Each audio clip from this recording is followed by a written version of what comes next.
我带着系统穿越到一名刚出生的婴儿身上，2句唐诗300首直接震惊全市领导组。曲项向天歌，白毛浮绿水。你们听见了吗？这孩子刚才好像在背唐诗。天啊，我当护士几10年了，从没碰到过刚出生就能讲话的婴儿。神迹啊，这是前所未有的神迹啊！就在这时，过来一个医生。别在这里扯淡，刚出生的婴儿怎么会说话？难道是我们幻听了吗？而就在此时，神奇的事情再次发生。妈妈，我的宝宝，妈妈在，妈妈在。太神奇，太神奇了！我要上报，我要去向院长汇报。话落，只见医生激动地跑出房间，直接到院长办公室。小李，你干什么？不知道先敲。院长，我们刚接生了一个神童，不，是超级神童，他一出生就会背唐诗，圣人出世啊！闻言，院长的脸色突然沉了下来。李医生，你作为我院的先进医生，怎能胡言乱语？传出来，我们医院的名声何在？院长，我说的是真的，他真的开头说话了。胡闹！李浩医生，你作为一名唯物主义的忠诚信仰者，怎能说出这种神神叨叨的话来？你对得起组织，对得起人民吗？这关组织和人民什么事？出去，把门给我关上。然而李医生仿佛没有听到似的，直接上前拉住院长往外走。叔叔，快点，我真没骗你。胡闹！跟你说了多少遍了，工作的时候称职务。好，李院长，院长大人，请跟我走。院长很无奈，只能跟着侄子来到妇产科查看。婴儿在哪？我倒要看看什么何方神圣，让你们如此惊慌，一点都没有作为医生的沉着冷静。而就在这时，婴儿却再次张口：“妈妈，这个叔叔好讨厌。”院长呆了，彻底惊呆了。这是他是……院长的声音在发抖，连一句完整的话都说不出来了。叔叔，你怎么在发抖啊？是这里温度太低了吗？闻言，院长并没有生气，甚至连纠正侄子的称呼都顾不上了。他深吸一口气，如风一般出了产房。此刻没人知道接下来会发生什么，只知道那是一场轰动医院、轰动整个江南卫生系统的大事件。一个名叫洋葱头的婴儿即将名动江南。另一边，卫生局局长办公室，王局，老李啊，什么事情啊？表情如此惊慌。王局，我这里有个超级重要的情况向上级汇报。什么事情？快说！咋咋呼呼的。接着李院长便把婴儿口吐人言的事情一五一十的说了。什么？李海中，你说什么？你再说一次。报告王局，我院刚出生一名婴儿，竟会背诵唐诗300首。惊为震天地，震得卫生局局长头昏目眩。王局懵了，当场懵了。这怎么可能？从生物学角度来说，这完全是做不到的事。想到这里，王局长有点生气。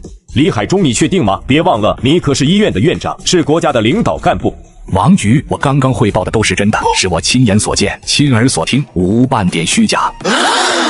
话落，只见王局立刻拿起手机拨了出去。徐科长吗？听说你对医学方面很有研究，现在你立刻放下手头的工作，跟我去一趟市医院。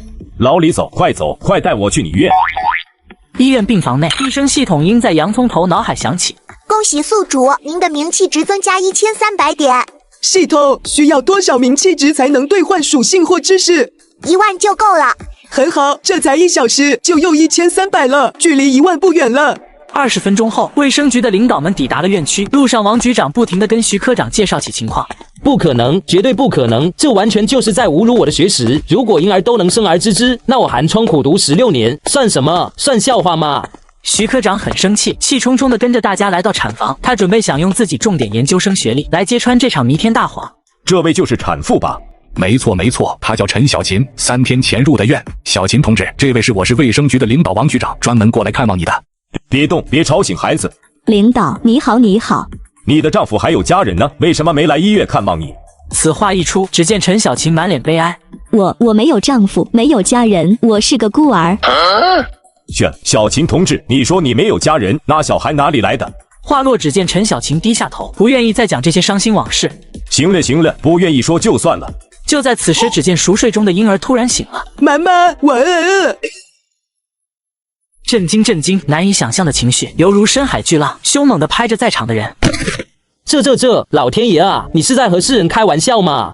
此时此刻，许科长感觉自己毕生所学完全就是一堆垃圾，他的三观已经碎了，他的认知已经被颠覆了。只见王局长深吸一口气，随即严肃的表情看向众人。诸位，今天的一切皆为机密，你们接下来不准和任何人提起此事，否则我王卫民在此发誓，一定拔了他的皮。王局带着毫无掩饰的威严，这就是江南医疗系统一把手的威严。王局，我们出去单独聊聊如何？你有意见？短短的2句话，感觉两人正在交锋，似乎隐藏着某种巨大的利益。医院走廊上，说吧，李海中，你想怎样？我不想怎么样，我只想进步。这孩子属于我们医院的。如果我不答应呢？那我就越级汇报，向市领导汇报。想都别想，我待会就要带走陈小晴和孩子。王局，你别忘了，这里我是院长，没我的同意，谁也带不走任何人。什么情况？你一个小小的院长还敢拦我？如果是其他医院，你当然可以动用官位压人，但是这里不行。你这家伙，你是想说我胆大包天，吃相难看是吧？王局，你想想看，我今年都50岁了，如果没有奇迹发生，我只能在这个位置上退休。不过上天见我可怜，还真让我等到了这个奇迹降临。我知道了，我尽可能的帮你。今晚我会带走陈小琴母子，明天你带一个信得过的妇女来我家当保姆。闻言，李院长大喜过望。谢谢王局，我一定配合你工作。那我先去安排事情。等我带走陈小琴母子后，你还想派保姆过来？白日做梦呢！他们母子可是我的生官利器，谁也别想抢走。我只是出生时背了2首唐诗300首，竟引得是领导亲自把我们母子接回他家中，还配了个主任医师给我们当全职保姆。殊不知他这场惊天阳谋全被我看在眼里。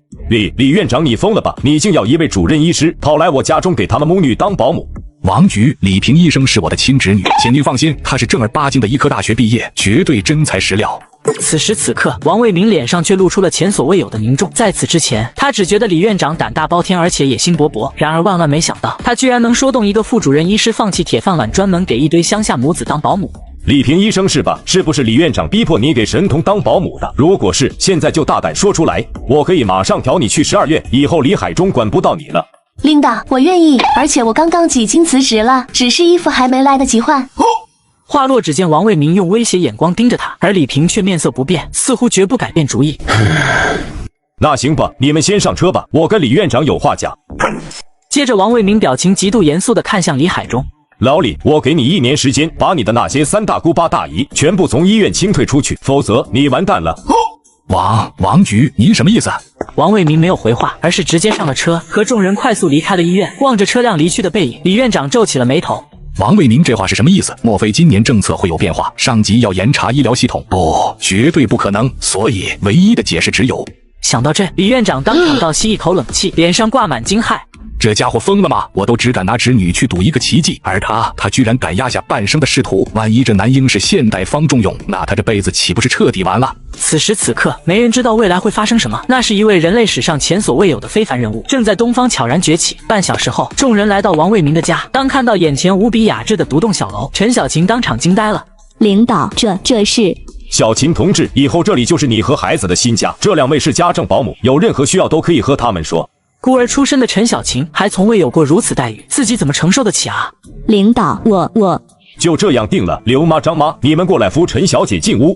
2名家政保姆连忙跑过来，搀扶着陈小晴母子走进独栋小楼。李萍医生二话不说，也跟着跑进去。看到这情况，王卫民皱了皱眉，不过还是忍下了。小不忍则乱大谋。小东，我们走。是，王局。江南高档别墅区，一辆公车从外界驶来，听到动静，一位时尚贵妇从别墅内走了出来。老王啊，你怎么现在才回来？去哪了？行了，别废话了，有没有吃的？之前在医院没吃饱。有，鸡汤一直给你热着的。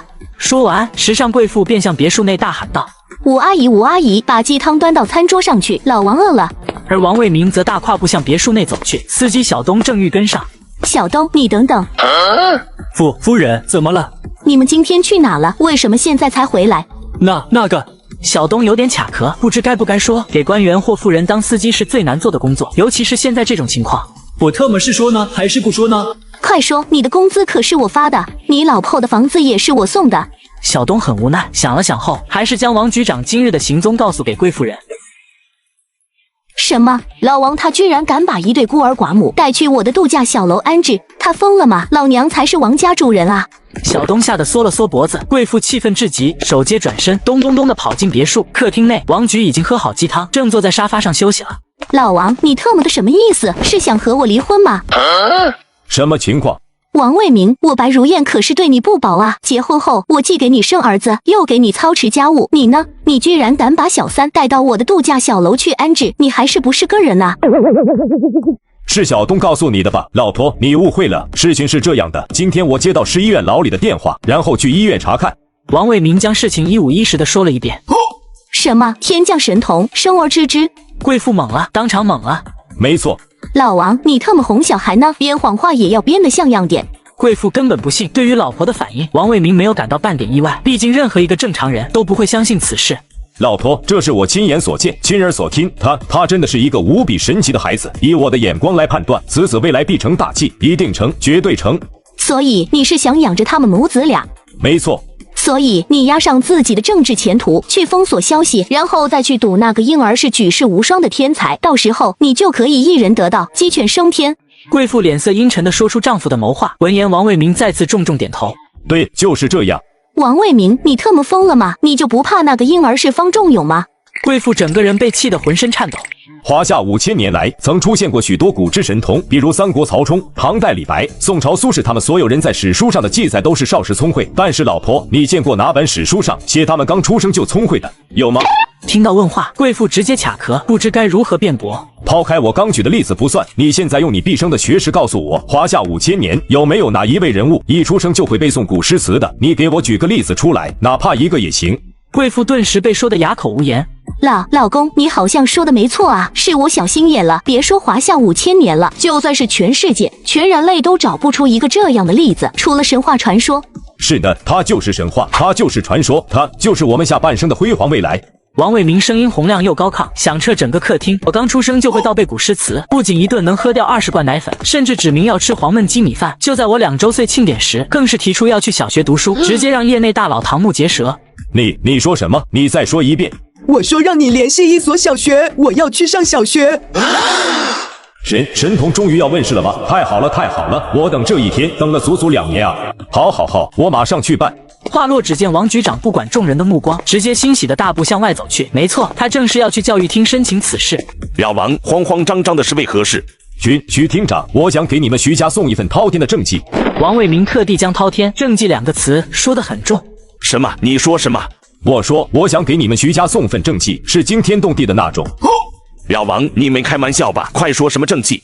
老徐啊，我想请你帮个忙，麻烦你帮我给人办个学籍。你不是来给我们徐家送政绩的吗？怎么现在变成要我帮忙办学籍了？正是给您送政绩来了。我有个亲戚的儿子刚满2周岁，想去上小学。你是来逗我玩的吗？才2岁大的孩子，你让我帮忙办学籍，你今天专门过来消遣我的吗？这是办不了，也没人能办得了。了徐，真办不了吗？别说了，真办不了。不行啊，徐天，你必须给我想个办法，让孩子顺利入学。你怎么跟我耍起了无赖？另外，孩子上不上学和要送我的政绩有鸡毛关系啊？因为他就是滔天的政绩。王卫民的声音响彻办公室，重重的响在徐厅长的耳中，庄严又肃穆。不是吧？区区一个小孩，居然会是滔天的政绩？你特么在哄小孩玩呢？如果我说那个孩子是天降圣人，生而知之呢？什么玩意？如果我说那个孩子刚一出生就会喊古诗词呢？如果我说那个孩子2个月时就会手立行走呢？如果我说那个孩子1周岁时就能倒背唐诗宋词呢？一连串的如果从王卫民口中吐出，音调很轻，语气平淡。然而，就是如此轻描淡写的言语，却好似天降雷霆，重重的劈在徐厅长的脑袋上。王卫民，你是认真的吗？是呢，我是认真的，否则我为什么找你，又为什么要找你们徐家？2个反问直接揭露了王局长的野心。天啦，这是一个何等神奇的孩子！他的存在坚守堪比日月，他的未来或将超越全人类，这是何等惊天动地的价值！一旦消息暴露出去，他必将引来各方势力的疯狂争夺，届时哪还有我们徐家的份？想到这里，徐厅长心情非常激动，风一般的跑过去，跑到王卫民身前。王哥，求关照，求带我去见见这位人类史上独一无二的存在。怎么？你不怀疑我在说谎了吗？王哥，你说笑了，我怎么会怀疑你呢？我俩可是从小玩到大的好哥们呀！那老徐现在能帮忙搞定学籍了吗？必须能，下午学籍就能出来。徐厅长拍着胸膛做出保证，很明显他已经从这件事上察觉到了这个神童给他能带来怎样滔天的利益。了徐，还有一件事，等小神童入学后必将引发轰动，届时调查部可能会插手，你要帮我挡住调查部，以防那群特工抢走孩子。什么？我去挡调查部？没错，就是你，或者说是你们徐家。闻言，徐厅长当场后退3步，脑袋像拨浪鼓般连连摇晃。挡不住，我们徐家也挡不住，那可是负责国家安全的东国调查部啊，可以在东国全境范围内任意调查任何人。一个孩子怎么就事关国家安全了？关不关国家安全，这不是我们说了算，而是他们。听到这话，王卫民沉默了。看来徐家也不行啊，最终我的脑袋还得寄托在神童母亲身上。那行吧，了徐，我们去见见那个孩子吧。不见了，知道的越多，死的越快。但是那沈童的学籍我会帮忙的。在王卫民一脸无语中，徐厅长大跨步匆匆离开。还好我跑道快，如果此事为真，那我只拿我该拿的；如果为假，我最多不过是伪造学籍档案的过错，不值一提。3日后，江南中心小学门口，陈小琴领着神童孩子与王局老婆一起快速走进学校。校长办公室内，钟校长正在和一名年轻女老师交代事情。小小，待会有一个关系户的孩子要分到你们班，你务必要给我带好，明白了吗？校长知道了。齐白雪作为刚刚从师范校毕业，她的良心未泯，三观仍然充满正义。她很讨厌这种开后门的行为，可惜现实很无奈。烦死了！等那个关系户进到我的班级后，姐姐我绝对不管他，都要靠关系进来，学习肯定很差。这时，一名衣着富贵的贵妇大跨步走进办公室，身后还跟着一名领着幼童的年轻少妇。白夫人您来了，欢迎欢迎！您亲戚的孩子入学一事，徐厅长已经打电话和我交代过了，请问那个孩子今天来了吗？来了，就是他。什么？他就是要入学的关系户，他才多大啊？我们江南中心小学可不是幼儿园。这一刻钟校长的脸色变得极其难看，而齐白雪的内心无比愤怒。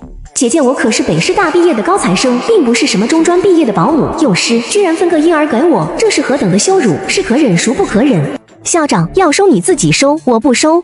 此话一出，贵妇瞬间恶狠狠地看向他，而齐白雪毫不畏惧，同样反瞪着他。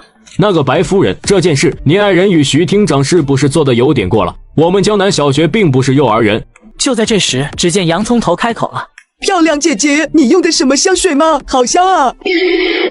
特么，这是什么情况？这么小的孩子，为何口齿如此清晰，并且还知道漂亮这个概念？这是谁教他的？老师，我的孩子叫洋葱头，今年2岁了。他除了年龄小点外，其他方面都很优秀，完全满足入学条件，请老师收下他吧。闻言，齐白雪从震惊中回过神来，继而冷冷一笑：优秀？一个2岁大的婴儿能优秀到哪去？你以为我是来这所学校当保姆的吗？钟校长，还有你这位女老师，如果你们不信的话，可以考考她。如果她不行，我们立马掉头就走。闻言，钟校长大喜，立马点头，而齐白雪同样大喜过望。随即，他微微低头，看向小家伙：洋葱头小朋友，老师考你一个问题，2加3等于几？此问一出，洋葱头视若罔闻，毫无回应。就这，陈夫人，这就是您所谓的孩子很优秀。行了，白夫人，还有这位陈夫人，请2位带孩子走吧。徐厅长和王局长那边，我会亲自打电话去道歉。宝宝，你告诉妈妈，你为什么不回答老师的问题呀？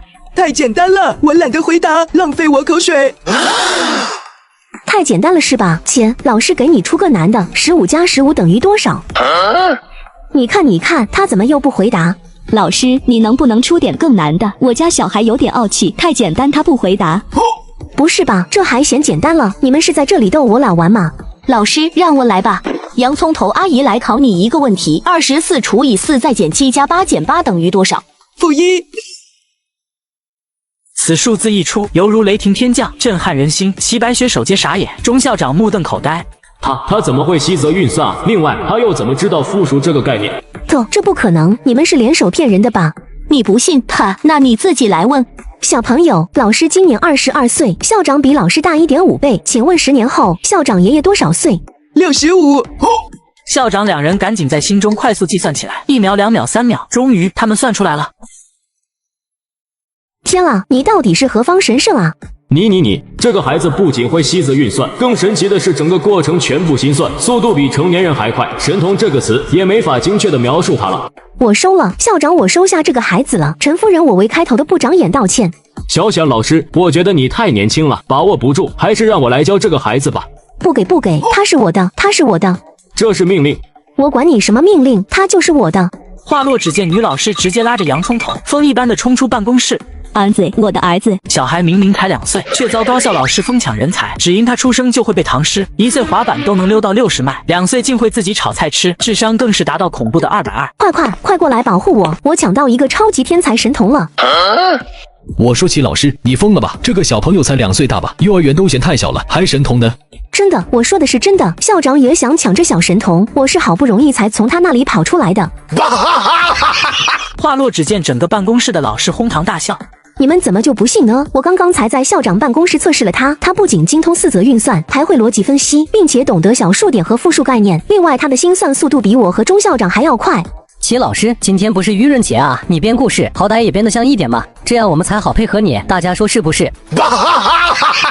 办公室的笑声变得更大了。这时，一名50多岁的市特级老教师忽然拿出10字图。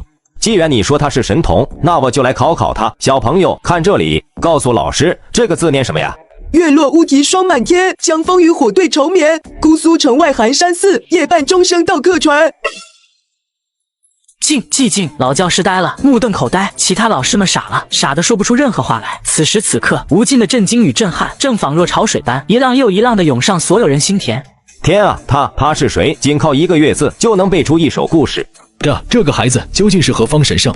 就在此时，神童母亲陈小晴与王菊老婆白如燕双双冲了进来，看到儿子安然无恙，陈小晴长松了一口气。现场是什么情况？怎么这么安静？我去，小神童是我的，我收了。别跟我抢，小神童是我们一班的。他是我的，你们谁也不许跟我抢，是我从校长手中抢到的。这时钟校长终于来到办公室，大喝一声：你们在干什么？一个个的，还有没有一点人民教师的风度？信不信我把你们全部开除？钟校长，我是江南市特级教师，档案在教育局，学校没资格开除我。对，校长，你没权利开除我们。老师们毫不畏惧，钟校长当场哑了。这时陈小晴终于反应过来，想要抱回自己的儿子，然而面对陈小晴的伸手，齐白雪依然不给。什么情况？你是不是疯了？我是洋葱头的妈妈。洋葱头是我学生，谁都不能抢，他未来必成大器，我或许会因为他而名留青史，流芳百世。此成语一出，犹如雷霆天降，震撼人心。名留青史，流芳百世，那是何等的荣耀！齐老师，我哪是个优秀学生和你换神童？不换，老娘若是和你换，岂不变成了大傻子？齐老师，我是带6年级尖子班的，如果把小神童换给我，我就把我整个尖子班送给你，怎么样？不换，你就算拿1个脸给我，我都不换。这时钟校长微咳一声：齐老师，我虽然没权利开除你，但我有权利提拔你。你如果把小神童让给我，我马上提拔你当优秀教师，怎么样？我去，校长是不是疯了？校长，你大庭广众之下，众目睽睽之中，你居然敢滥用职权！我不换，校长，大白天的你就别做梦了。翻了天了你！早知道徐厅长塞进来的关系户如此之天才，我说什么也不会交给新老师取代。就在这时，一位老师风一般的朝外面跑去。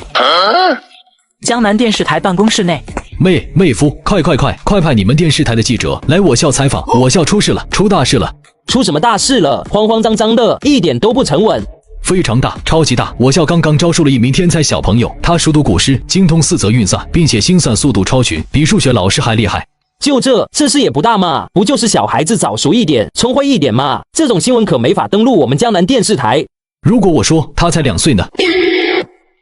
什么？你说什么？2岁，他才2岁啊！2岁就能熟读古诗，精通数学，并且心算速度比老师还厉害！天啦，这种水平简直前无古人，后无来者啊！哥啊，我的好哥哥啊，我要立功了！走，快走，我马上带记者去你们学校。校园内，齐白雪得知电视台过来了，无可奈何，只能抱着洋葱头公布与众了。小朋友，你叫什么名字呀？漂亮姐姐，我叫洋葱头，杨柳千条拂面丝，绿烟金穗不胜吹的杨。小朋友，你真厉害，居然知道温庭筠的题柳。朱记者您好，我是洋葱头的班主任齐白雪，这位是小神童的妈妈陈夫人。齐老师，陈夫人，你们好。对了，这位男的是谁啊？为何刚一直在那在哈哈大笑？话落，只见齐白雪顿时卡壳了，直接看向那位家长。朱记者，开头你不在，齐老师想让洋葱头插班，我不同意。一个2岁的婴儿怎么配得上跟我女儿一个班？于是我就提出让洋葱头和我家兰兰比试一下学识，赢了就同意让他进班。结果他却说不想欺负我女儿，叫我亲自上场跟他比。我曾经可是堂堂清北毕业生，你说可笑吧？此话一出，犹如石破天惊，地动山摇。朱记者惊呆了。什么？一个2岁大的孩子想和清北毕业生比试？天啦，这是真的吗？这真的没开玩笑吗？美女姐姐，是真的，千真万确，你相信我的实力吗？我相信。朱记者内心振奋，2岁小神童对决清北高材生，这场对决一旦播出去，必定轰动江南，轰动全国啊！发财了，发财了，老娘要发大财了！这一次，老娘不仅要升职，而且还将有高额奖金。齐老师，快开始吧！这可。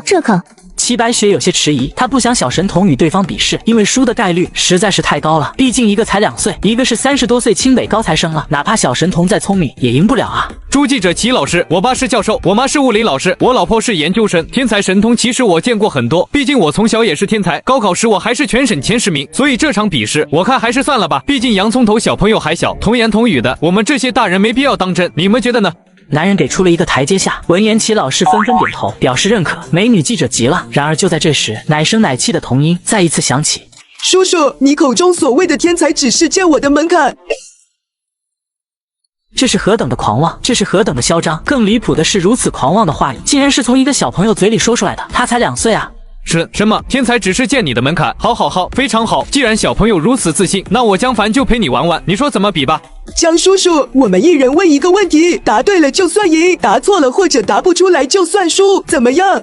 很好，非常公平。那小朋友你先问吧。不，叔叔是大人，叔叔先问。行，那就如你所愿。此子既然如此狂妄，想必多多少少有点狂妄的本事。如果自己出道小学题让他答对了，我堂将大高材生，似乎更丢脸啊！到时全家人都会笑我，甚至全国人民都会笑我。所以我还是给他出一道奥数竞赛题吧。如果他连奥竞都能解答出来，老子就把名字倒过来写。洋葱头小朋友，请听好了，若 a 是 b 的小数部分，且 a 的平方加 b 的平方等于18，那么请问 a 加 b 等于多少？这是什么鸡毛题？好像有点不简单啊，连我都不会。全场非一般的寂静，洋葱头闭眼不说话。此时的男人心里几乎笑开了花。叫你装，叫你狂妄，现在还装不装了？现在还狂不狂了？老天保佑，小朋友一定要答出来啊，不然这次史无前例的对决就没什么新闻价值了。江叔叔，答案就是。此刻众人几乎同时屏住呼吸，等待着洋葱头公布答案。2岁小孩哥对战清北高材生，一道哥德巴赫猜想题目，直接让对方瘫软在地。小朋友听好了，请问若 a 是 b 的小数部分，且 a 的平方加 b 的平方等于18，那么请问 a 加 b 等于多少？ a 加 b 等于负根号11或根号20。你，天啦，这个孩子究竟是何方大佬转世？而女记者听后欣喜若狂，立刻起身。江先生，请问洋葱头小朋友答对了吗？此时此刻，江凡已经没心情搭理记者，他狠狠盯着面前的小家伙。你的心算能力怎么这么厉害？你究竟是怎么做到的？江叔叔，那我答对了吗？你答对了，您的数学才华千古无异，历史上所有的数学大神在您这个年龄都不及您的1/1000。此话一出，犹如雷霆突现，石破天惊。众人望着洋葱头，就仿佛望见了一位神。这时奶声奶气的童音再次响起：“叔叔，现在该我了吧？你请说。请证明任意大于2的整数都可写成3个质数之和。”就是如此简短的题目，却好像泰山压顶，重重的砸在男子的脑袋上。下一秒，江凡跪了，当场跪倒在地。对不起，我答不出来，我认输。看到名校高材生跪地认输，全场目瞪口呆。江先生，您怎么就认输了呢？您好歹挣扎一下。朱记者，你不懂数学，我不怪你，但你不懂却又乱说话，这就很不礼貌了。这是什么意思？小神童刚刚问的问题是世界3大数学难题之一，著名的哥德巴赫猜想，几百年来全世界没有一人能够证明。此话一出，美女记者傻眼了，集体也目瞪口呆，说不出任何话来。一个2岁大的小家伙居然知道哥德巴赫猜想，徐厅长到底是教了个什么神话人物到我笑？洋葱头小朋友，您的才华令人敬佩，您的思维能力更是远胜于我。假以时日，您必将名动东国，名扬全世界。全场众人齐齐倒吸冷气，脸色骇然，只有那位美女记者却笑了，因为该报道一经播出，她必定能成功升职。大家好，今日采访到此结束。虽然今日的对决时间很短，但他一定能登上我台新闻栏目，从而引发轰动。回到电视台的朱记者和编导立刻到台长的办公室汇报此事。恐怖如斯，他的才华千古无一，他的价值超越一切。台长，我们发达了，我台这次必定轰动全国。快，马上中断当前节目，将刚采访到内容插播上去，一刀也不要剪。是，台长。这一刻，整个江南市乃至全国，洋葱头的事迹仿若无数雷霆从天而降，重重的劈在江南人民的脑袋上，全市震惊，人民震惊。与此同时，也惊动了最有权威的东国调查部。报告江局，信息处刚发来一份特殊情报，里面的内容极其特殊，极其离谱，这是详细文件，请您过目。男子接过文件，快速一看。这是真的吗？江局，我已向江南小学与电视台证实过，双方皆称事情是真的。太好了，举世无双的神童真降临在我们东国了。局长，经调查，郭市长还有教育局等各部门都有一场行动，他们似乎正在疯狂查询神童的相关资料。马上通知这些部门，命令他们停止查询行动。此案由我们调查局接手了，马上去给我备车，我立刻要去求见我们调查部王牌特工百灵鸟。是。神秘基地内，江局长正一脸惊悚的跟面前这位非常冷酷的女子汇报小神童的情况。这不可能，世上怎么会有如此非凡的人物？这不科学。长官，情报99%是真的。江南电视台目前正在重复报道新闻，从采访内容中可以看出他的智力超乎想象，他的存在千古无一，甚至万古无一。这一刻，这位东国王牌特工顿时沉默了。如果真是这样，那他的价值将瞬间攀升至国家战略级武器的高度了。江吉，立刻去控制住跟小神童长时间接触的人。是，长官。江南郊区一座独栋小楼前，一群身穿黑色制服的人员迅速赶来，为首者正是调查部江南分局局长江亮华。你们是谁？王局长，你别装了，我们是谁？难道你会猜不到？我真不知道。王伟民还在继续装，而贵妇脸上也露出了毫不掩饰的恐惧。行，那我就自我介绍一下，本人是调查部江南分局现任局长江亮华。贵妇当场倒退数步，整个人瑟瑟发抖，而王伟民同样感觉头皮发麻，惊颤道：江局长，我应该没有影响国家安全吧？你说呢？给我抓起来！我为江南立过功，我为人民做过贡献，而且我父亲还是省府领导，你们没权利抓我。我管你是谁，快说，小神童在哪？王伟民沉默，一言不发。我数3声，1、2。我说，小神童在2楼卧室，带走，带回局里关起来，等待长官前来处置。卧室内，陈小琴则一脸惊恐地看着眼前的人。先生，请问您们是？您好，请问您是陈小琴同志吗？我是。陈小琴同志，您好，我是国家安全人员，奉上级命令前来保护您以及您的儿子，请问我能见小神童吗？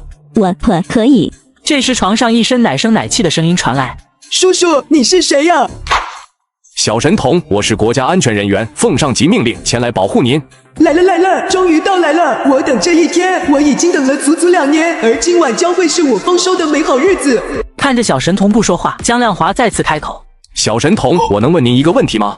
一个问题，1000万票票。我去，这个小家伙敢狮子大开口，罢了，神童要紧。行，我同意。请问14乘以38再除以8等于多少？66.5。这一刻，江亮华倒吸一口冷气。这么快，我捡到宝了，国家也捡到宝了。这一刻，江亮华万分激动，甚至恨不得当场跳起来雀跃欢呼。下一刻，江亮华深吸一口气，面向床上的小家伙，深深一鞠躬。小神童，我不打扰您了，晚上前我会把钱送来。说完，江亮华转身匆匆离开卧室，甚至都来不及向小神童的母亲打招呼。江南市秘密基地内，报告长官，我见到了小神童了，并且对他进行了初步测试，他的口齿极其伶俐，他的智力超乎想象，2位数的连算乘除法，他连半秒都不用就瞬间给出正确答案。神了，这是什么天才神童？长官，我们这次捡到宝了，他是神童，他是国宝，他是我们民族崛起的希望啊！此话一出，犹如雷霆天降，重重的劈在女特工的脑袋上。江亮华，在此我向你下达1级特工密令，给我不惜一切代价保护好洋葱头，若有人阻扰，格杀勿论。走，快带我们去看看小神童。是，长官。江亮华大声应诺。此时此刻，没人知道这位女特工即将面对的是什么。洋葱头的才华超越古今，她的智慧震惊世界。小神童，我叫百灵鸟，来自东国调查部，你知道调查部吗？闻言，洋葱头瞬间竖起一根手指。这是啥意思？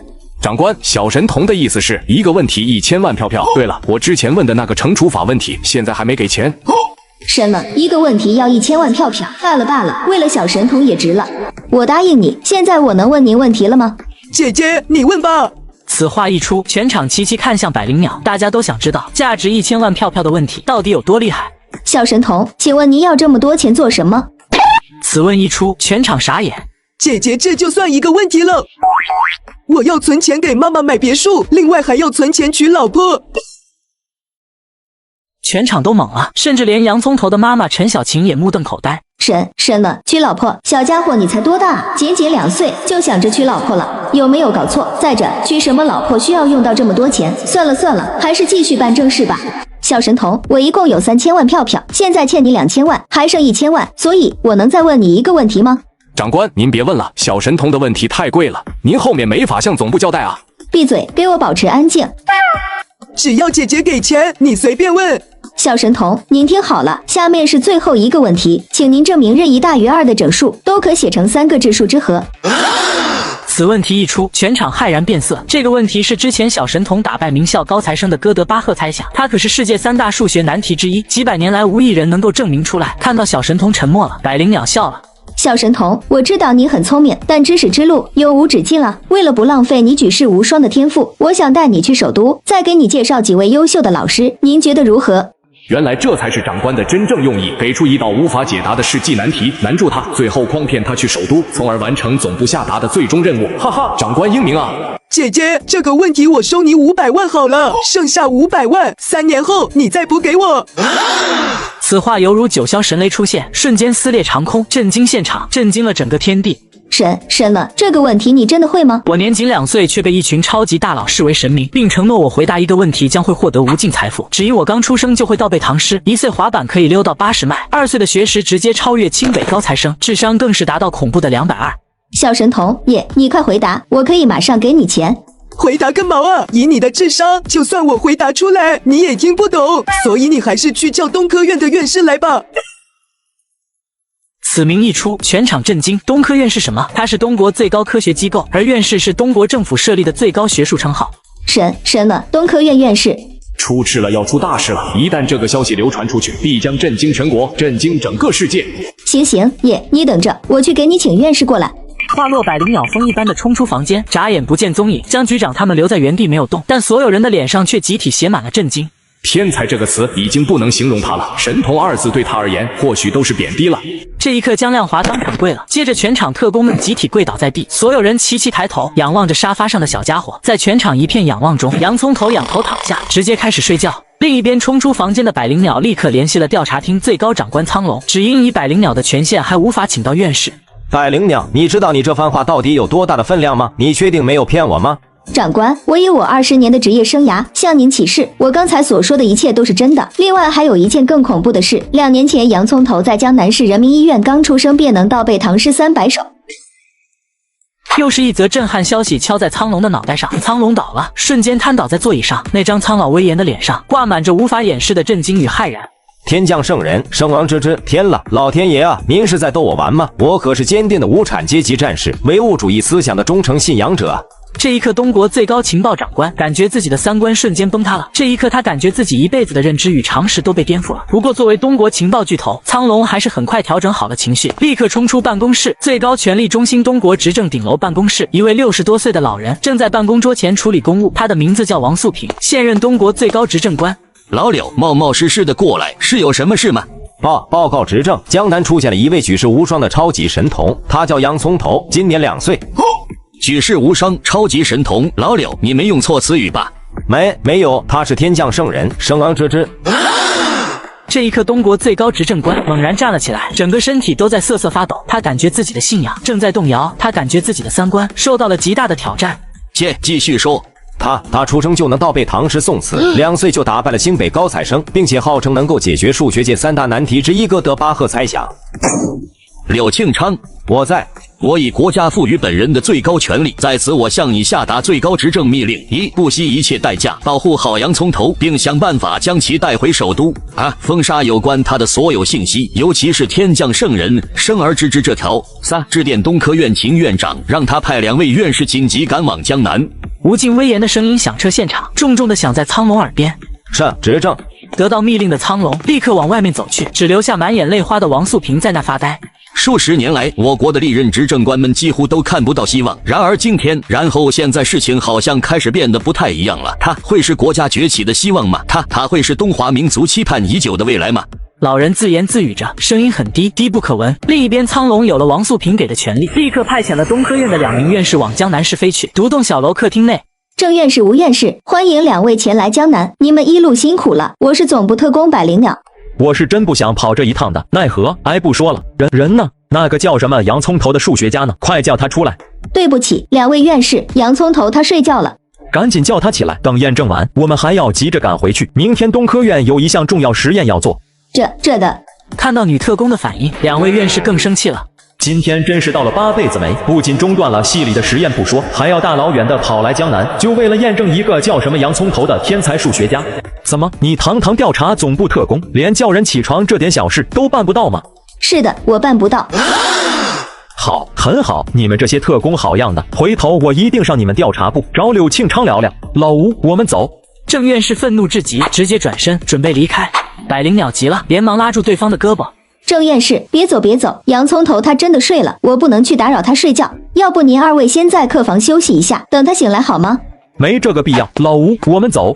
郑院士拉了拉同伴，准备离开。然而同伴脚下长了钉子似的，牢牢站在原地，根本拉不动。老吴，你愣着干嘛？女特工，你是叫百灵鸟对吧？没错。那你能不能如实告诉我，那个叫洋葱头的家伙到底是什么身份？为什么连你这种级别的特工也不敢打扰他睡觉？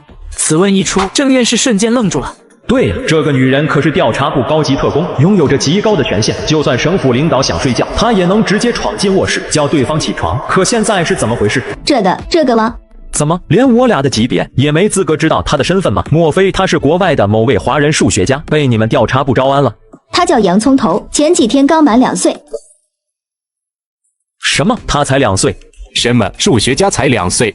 两位院士发出了此生以来从未有过的惊呼，无尽的震惊与震撼，仿若滔天巨浪般，瞬间席卷星海，甚至席卷了他们的灵魂。然而他的名字与存在并不是最高机密，真正的最高机密是关于洋葱头出生时的情报。他生而知之，如同神话传说里的圣人。圣人生而知之？不，这不可能，这不科学。两位院士惊慌大吼道。此时此刻，他们感觉自己的三观都碎了一地。正是两位院长的大吼，成功的吵醒睡觉的洋葱头。吵吵闹闹的，都一大把年纪就不能沉稳点？莫非他就是洋葱头？难道他就是天才数学家？我去，这也太小了吧！小神童，打扰你睡觉了，这是黑卡，卡里有你要的钱，密码6个8。听后，两位院士一脸懵。来，我给你介绍一下，这位是郑东升郑爷爷，这位是吴辉吴爷爷，两位爷爷都是国家1级院士。你们好，我叫洋葱头，你们跟我来电脑房，我来给你证明哥德巴赫猜想。我明明才2岁，却遭一群超级大佬疯抢人才，只因我出生就会被唐诗，1岁滑板都能溜到60迈，2岁竟会自己炒菜吃，智商更是达到恐怖的260。然而今日却来了2个自称院士的老头，疯狂地利用自己的学识羞辱人，我反手就在电脑上一顿操作，直接让他们惊掉下巴。不，这不可能，他打字怎么这么快？天哪，他怎么知道高数领域的英语专用名词？他又怎么知道充分大这个数理极限概念？这都是些啥东西啊？为什么我一点都看不懂呢？所有人都在默默地注视着电脑，注视着桌上的小家伙。但此时此刻，在两位院士眼中，小家伙的身躯却仿佛穿透书房，穿透了小楼，甚至穿透了整个蓝星。搞定，你们自己检查吧。你们检查完后，帮我发给东国科学杂志社以及欧洲数学年鉴。什么？不行，小神童不能发。我证明的哥德巴赫猜想，凭什么不能发？这个吗？百灵鸟当场卡壳了，看向陈小晴，似乎想要小家伙的妈妈帮忙劝劝。宝贝，你为什么要把你刚才写的东西发出去呀？因为我要全世界都知道我是神童，这样以后才好娶老婆。闻听此言，众人差点一口水喷出来。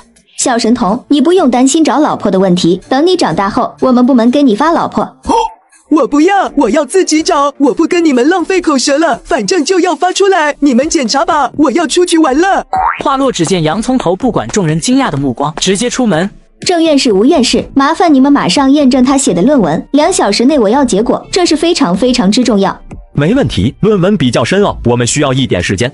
时间飞快过去，2小时后，白特工，这与这篇论文的证明过程是对的。神了，小家伙竟连世界3大难题都解出来了，这下难办了，他还要把这篇论文全网发表，我得赶紧联系长官定夺。只见百灵鸟匆匆离开书房，3分钟后，东国调查部最高长官接到了下属的电话。什么？一个2岁的孩子完成了全球数学界的壮举，超越了整个东科院数学系，这份惊世骇俗的才华究竟价值多少？长官，我这还有个超级严重的事，就是小神童想要全网发表他的论文。什么？不行，这样做太危险了，最好的安全防卫就是无人可知，消失不见。长官，可是我们不如小神童的愿，我怕他之后就不配合我们了。一时间，苍龙陷入了艰难的抉择。1分钟、2分钟、3分钟，突然一声大吼猛烈响起。我这次赌了，我这就去执政大楼汇报。百灵鸟，你等我消息。苍龙瞬间匆匆离开办公室。10分钟后，执政大楼，执政官办公室，苍龙151时汇报了小神童的情况。什么？你说什么？我不同意公开消息，我们不能冒任何风险，否则一旦发生意外，我们将会是国家的千古罪人呐。可是执政，你想过没有？如果洋葱头只是一个普通神童的话，那么我们可以拒绝他，再慢慢引导他。但是他并不是普通神童，而是天降神童，生而知之。这样的话，我们就不得不慎重考虑他的感受了。此话一出，场面顿时寂静下来。闻言，魏素平皱起眉头，在思考。没错，你说的很对，是我疏忽神童的感受了。我同意你的想法，但是消息一旦公开，单靠你一个调查部保护神童，我觉得还不够。执政，您的意思是让副执政出动蓝海保镖团与你们调查部一起保护小神童？什么？让蓝海保镖团也参与进来？怎么？难道你有意见不成？不敢。既然执政主意已决，我们调查部完全配合。好，此事就这么定了。洋葱头啊，洋葱头，我能做的就是在我的任期里保护好你的人身安全，其他的就看你自己了。多么希望你能在未来给我们国家带来丰厚的回报啊！长长的话语从魏素萍口中吐出，声音有些低沉，却蕴藏着无尽的期望与梦想。另一边接到苍龙通知的百灵鸟立刻跑去跟洋葱头汇报了。小神童，你的要求国家答应了，新闻禁令已经解除。另外，关于论文发表的事情，等东科院院士详细预算后，就会发给报社。很好，看来在切片研究与满足自己的2选1中，他们选择了有益。既然选择了有益，那么我就给你们想要的回报。姐姐，帮我买1台笔记本电脑，钱从我的账户里扣。笔记本电脑，小神童，你要电脑做什么？书房里不是有1台吗？那台配置太落后了，而且又大又重。行，我待会叫人去给你买个最先进的笔记本。很好，顺便再帮我买几本书，我要好好学习，天天向上。你说什么书，我都给你买回来。Electronics 通信原理，半导体物理。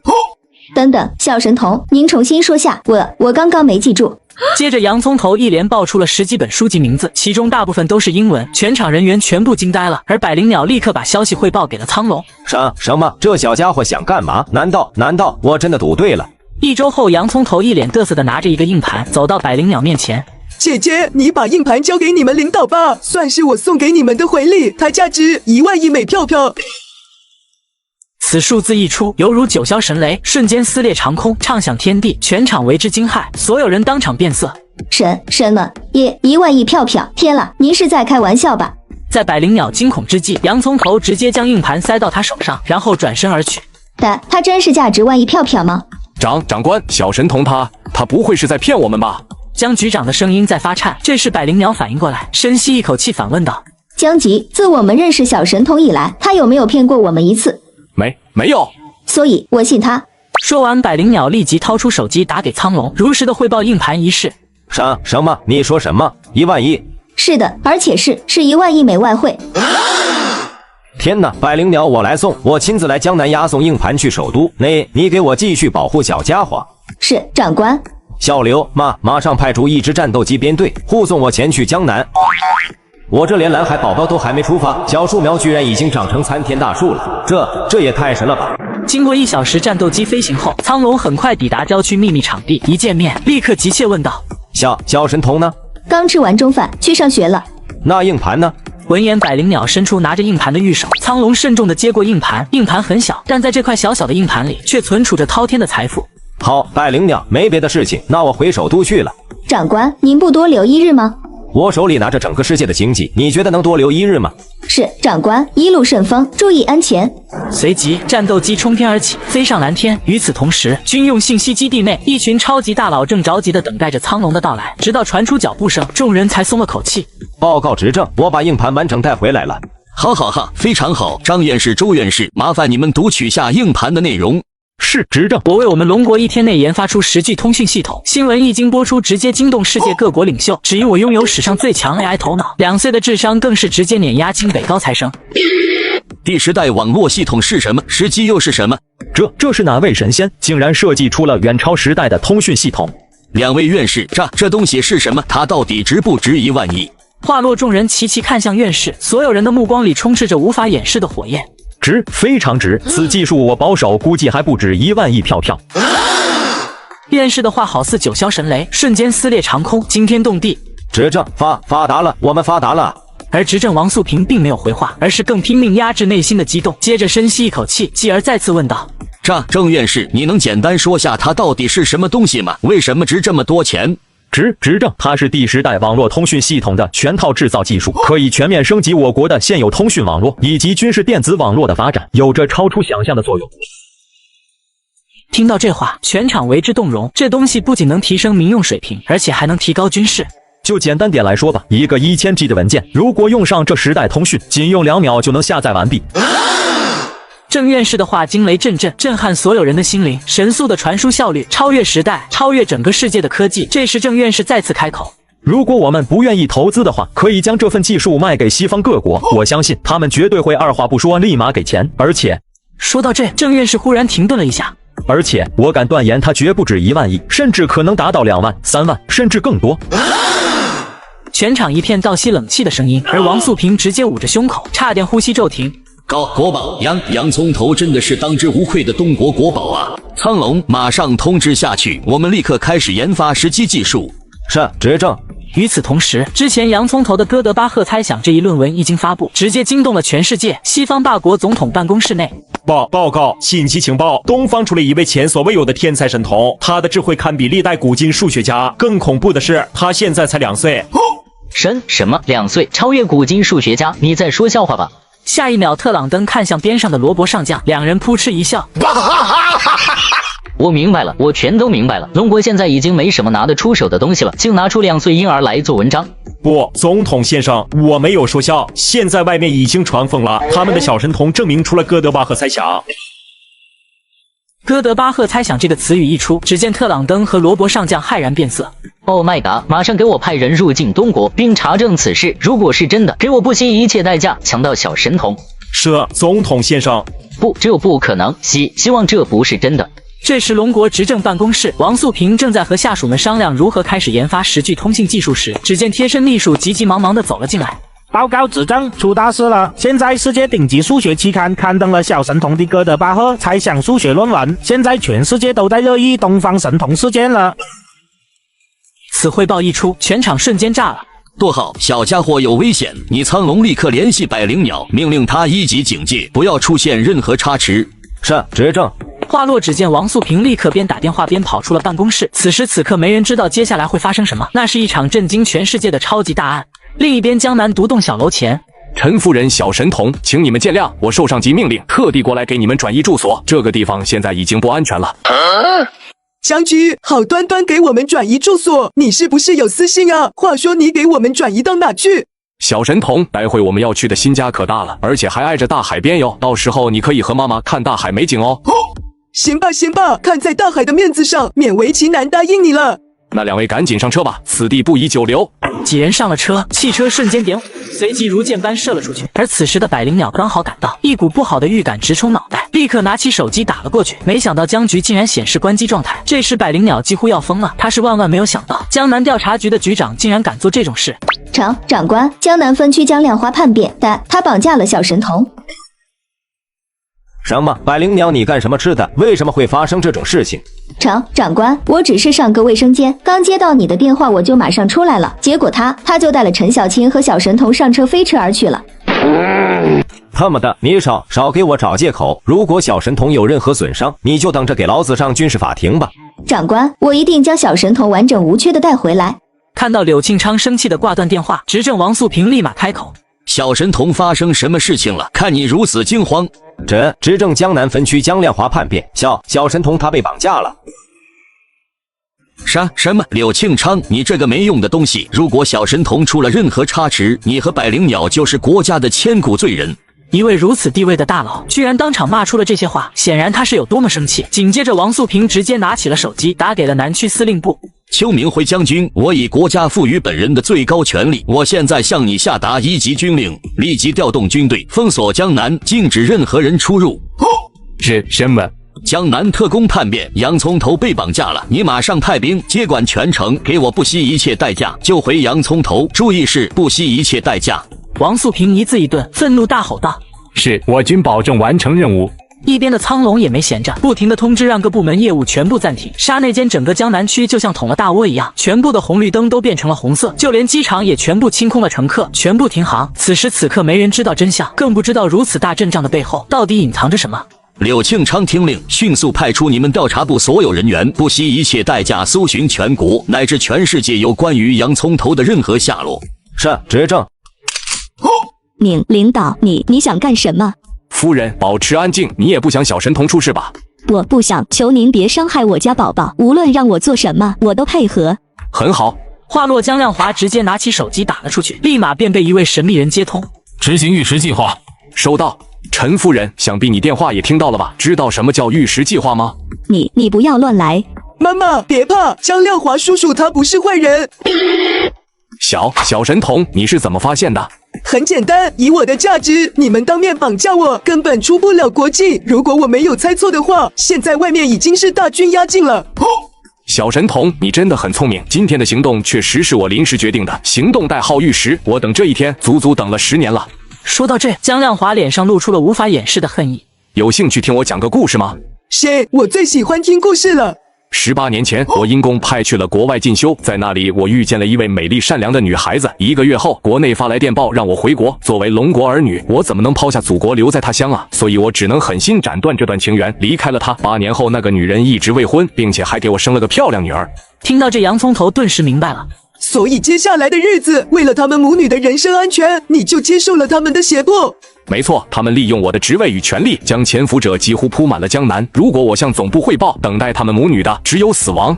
说到这，江亮华已经泪流满面了。小神童，因为您的出现，上线给我发来了终极任务，让我找机会带你出国。在收到任务的那一刻，我立即决定实施玉石俱焚计划。而以你的价值，龙国必将不惜一切代价拯救您，并且彻查一切因为我进入龙国的潜伏者。精彩，确实精彩，难怪你要当着百灵鸟的面绑架我们。是的，就算日后消息传扬出去，他们俩母女也不会有生命危险了。毕竟我面对大军围剿，我也是尽力了啊。而就在这时，只见江亮华扑通一声跪倒在地。小神童，我自知罪孽深重，但请您看在这几日的情谊上，帮我一个忙好吗？你是想让我帮你找到那对母女，然后带回龙国，对吗？是的，求您了。行吧，等日后有机会，我会帮你找一下的，但不保证成功。谢谢小神童，谢谢陈夫人。话落，只见江亮华抬手而起，枪口指向太阳穴。小神童，再见。听到枪声的特种部队立刻赶往现场。洋葱头，你没事吧？刚听到声音，我快吓晕过去，还以为你……姐姐，我没事，我可是超级大福星呢。对不起，姐姐今天犯了大错，没有保护好您。小事小事了。有了小家伙的原谅，自己应该不至于被判吧？至于后面还有什么判罚，那就看总部长官怎么安排吧。反正老娘这次麻烦大了。报告指挥官，我队成功完成任务，小神童安然无恙，现场有一具尸体，请让调查部特工前来辨认。另一边，总部执政办公室的几位领导得知洋葱头没事之后，终于松了一口气。执政，对不起，这次是我们调查部的工作没有做好，请您再给我一次戴罪立功的机会。老柳，你这次差点成为国家罪人。行，我给你一次机会，给我查清楚是哪个国家干的，然后彻底铲除潜伏者，无论涉及到谁，无论是哪个职务，全部消灭掉，保证完成任务。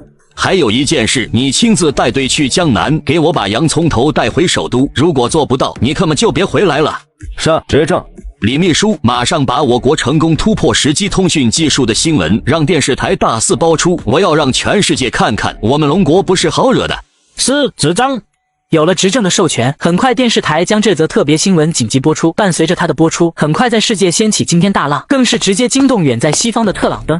总统先生，出大事了！刚刚发来紧急情报，龙国那边掌握着超时代的网络通讯技术。超时代？你确定没有说错单词？就龙国的通讯能掀起多大的浪啊？报告先生，他们还公布了一个数据，新技术的数据传输效率是现有网络的1万倍。什么？不是真的，一定不是真的。另一边，被苍龙顺利接回首都的洋葱头母子，直接被执政请去他的办公室内。哎呀，神童啊神童，我可终于见到你了。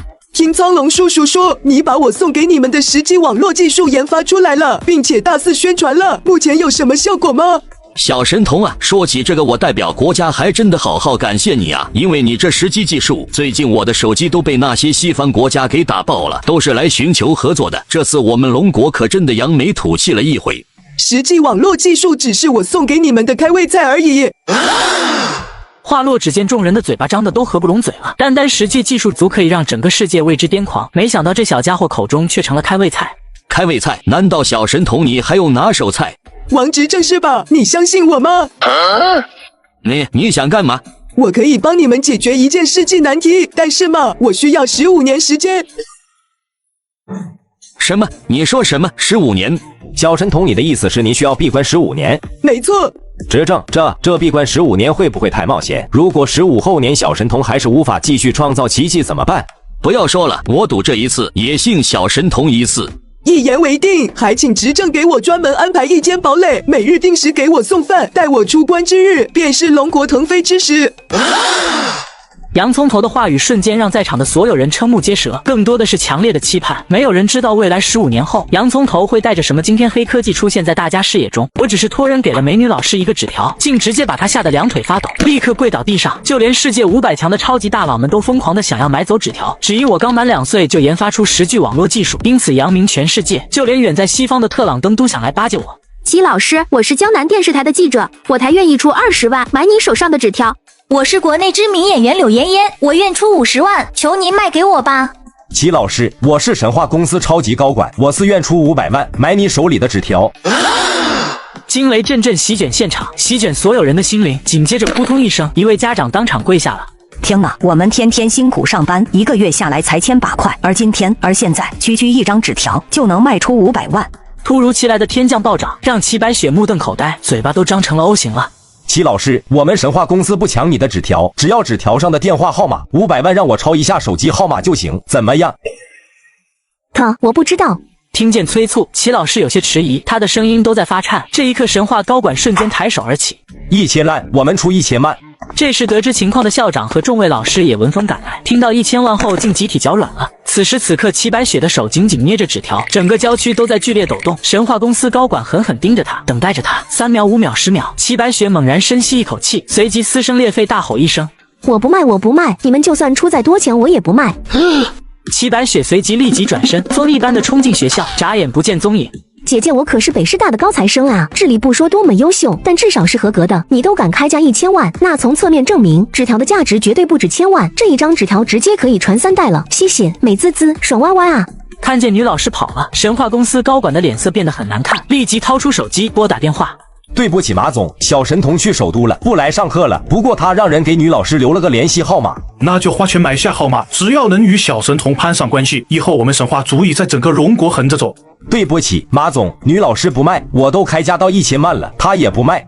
那就2000万，不管出多少，我都能接受。我只要小神童的联系方式。马总，女老师她说出再多钱，她也不卖。闻言，老马当场沉默了，想了想后，他重新开口。必须查女老师的住址与家庭背景，然后我亲自上门劝说，我就不信买不到。是，马总。而另一边执政办公室内，小神童，这位是龙科院的刘院长，得知你的消息后，立刻求着我带他来见你。你好，刘院长，我叫洋葱头。小神童，我听闻过你的奇闻异事，但是我始终有点不相信，所以我来考考你。你知道1奈米和当今世界上主流的3奈米技术有什么本质上的区别吗？当然可以，不过我认为你可能听不懂。刘正康一愣，被一个2岁小孩当面说他听不懂，他有些挂不住面子。哼，无知小儿，简直大言不惭。那你就说说看，我就在这里洗耳恭听。话落，只见洋葱头一脸自信说着自己架构的理念，现场所有人的目光全部都集中在了洋葱头身上，直到刘正康额头开始渗出了汗水。刘院长，我说好了，你听懂了吗？刘正康就像是被人直接对着他胸口猛捶了一拳一样，噔噔噔的朝后退了2步，脸色发红，一屁股蹲坐在了地上，双眼瞪得像铜铃。不，这不可能！妖孽，人类怎么可能有这样的妖孽？你不是人！看到这一幕，洋葱头的眉头微微一皱。怎么说话的你，夸人都不会好好夸吗？是我冒失了，我大概听懂了一些。你的回答似乎比现在世界上现有的光刻机更加大胆，更加激进啊！当然，不激进不大胆，怎么能够超越他人？沿着他们的路子，永远都不能超越他人。只有不管所谓的激进，走出自己的道路，才能超越他人。此话一出，直接让在场的所有人员都为之一震。反应过来的刘正康直接看向陈小晴：“陈女士，我想你的儿子可能要和我们走一趟了。”可是他才2岁啊，能做什么呢？刘院长指了指自己，然后又摆了个敬礼的手势。我想我们龙国部队需要他，他真是我们的妖孽啊！这位老先生，你要是夸人的话，能不能换一个好听一些的词？而刘正康却像是完全没有听到一般，原本还一直控制着的热泪，这下直接热泪就流了出来。执政，是我太激动，还请你原谅，希望您能同意我带走小神童。这还要听洋葱头的想法，我不能帮他拿意见。小神童，我想请求你和我们去龙科院，我们龙国需要你。话落，只见刘院长扑通一跪。刘院长，你快起来，我答应你了。此话一出，简直就像是给刘院长他们打了一针兴奋剂一样，直接从地上哧溜一下弹了起来。好了，这下好了，我们龙国的科技有救了。那么我们现在就出发吧。刘院长，我们去哪？当然是去我们龙科院了。现在暂时先让洋葱头成为我们龙科院的首席院士，您作为他的监护人，当然是和我们一起。不过我觉得，就算是给洋葱头1年1个亿，都不足以配得上他现在能力。走吧走吧，真墨迹，才1个亿真是小瞧我了。随即一阵阵直升机引擎的轰鸣声逐渐开始升空，转眼间就成了一个小黑点，然后消失在了天边。另一边，龙科院内科学界的头号泰斗级人物费老正在看着最新的物理学，一位下属急冲冲的过来汇报。小李慌慌张张的干嘛？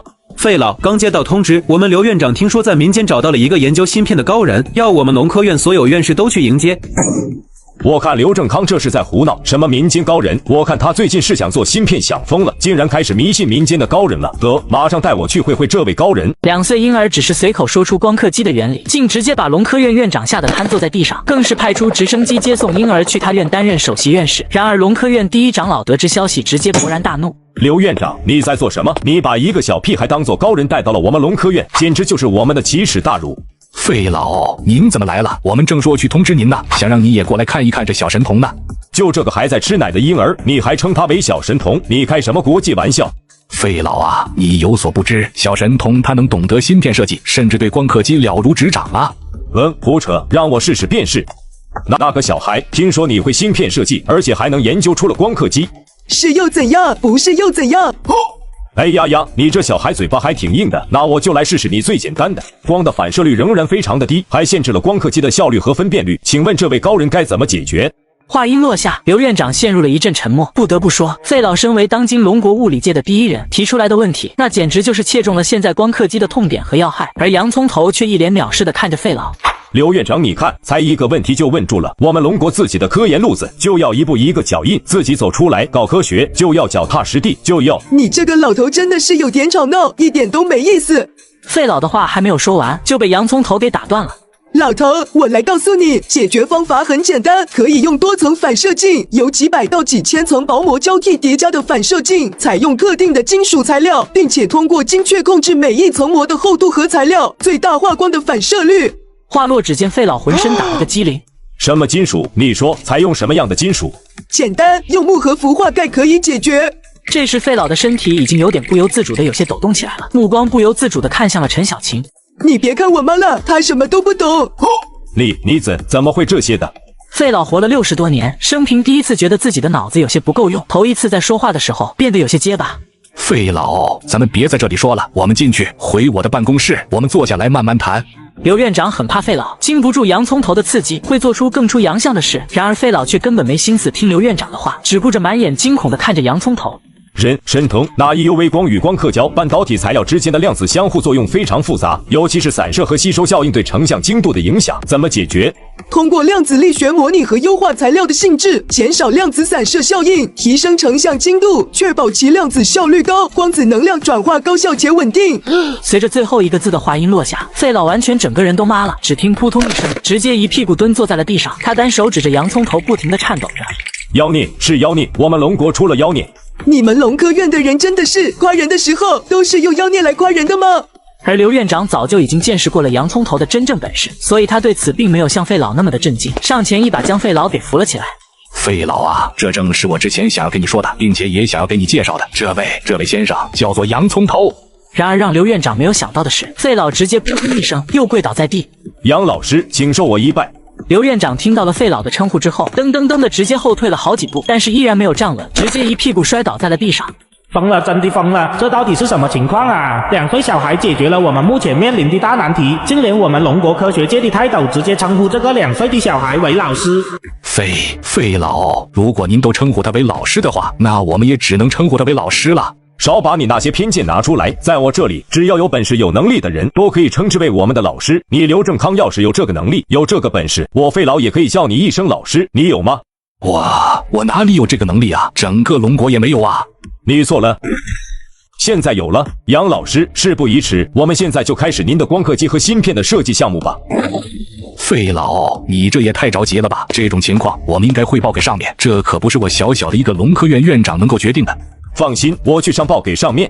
这时刘院长脸上露出一抹不舍之意。行了，我会说人才是你发现的，我费老会和你争这个吗？我看中的是杨老师会带给我们龙国的变化，杨老师简直就是上天送给我们龙国的礼物啊！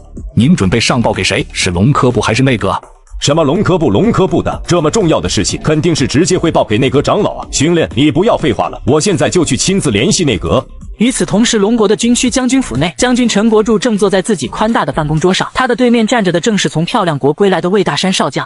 将军，这次演习，他们远程导弹全部都装备了定制的芯片，让其打击精度在之前的基础上提高了的几十倍，而这些定制芯片的先进程度，比我们目前所掌握的要高出了10多倍。听到这话，陈国柱的眉头已经拧成了麻花。这些我已经知道了，说说你的结果。报告将军，没能完成任务。我们去找那些芯片厂家的时候，他们说如果我们龙国要买的话，价格要比其他人高出10倍。陈国柱一听这话，直接打拍桌子，足可以看出陈将军此时的内心愤怒。如今我们的芯片和对方差得太远，别说是贵10倍，就是贵100倍，我们咬着牙捏着鼻子也得买。只要给我们一些时间，等我们龙国的自研芯片出来了，那么一切的问题也就迎刃而解了。然而陈将军的话音落下，他看到魏大山的脸色并没有任何的好转，反而变得更加的难看了。怎么？难道10倍的价格他们还不满足吗？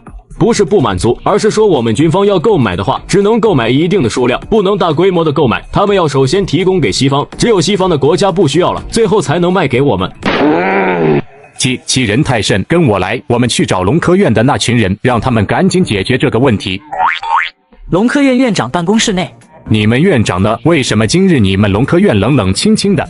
回陈将军，我们院长和费老他们正在听非常不得了的人物的演讲。不得了的大人物演讲，快带我去看看。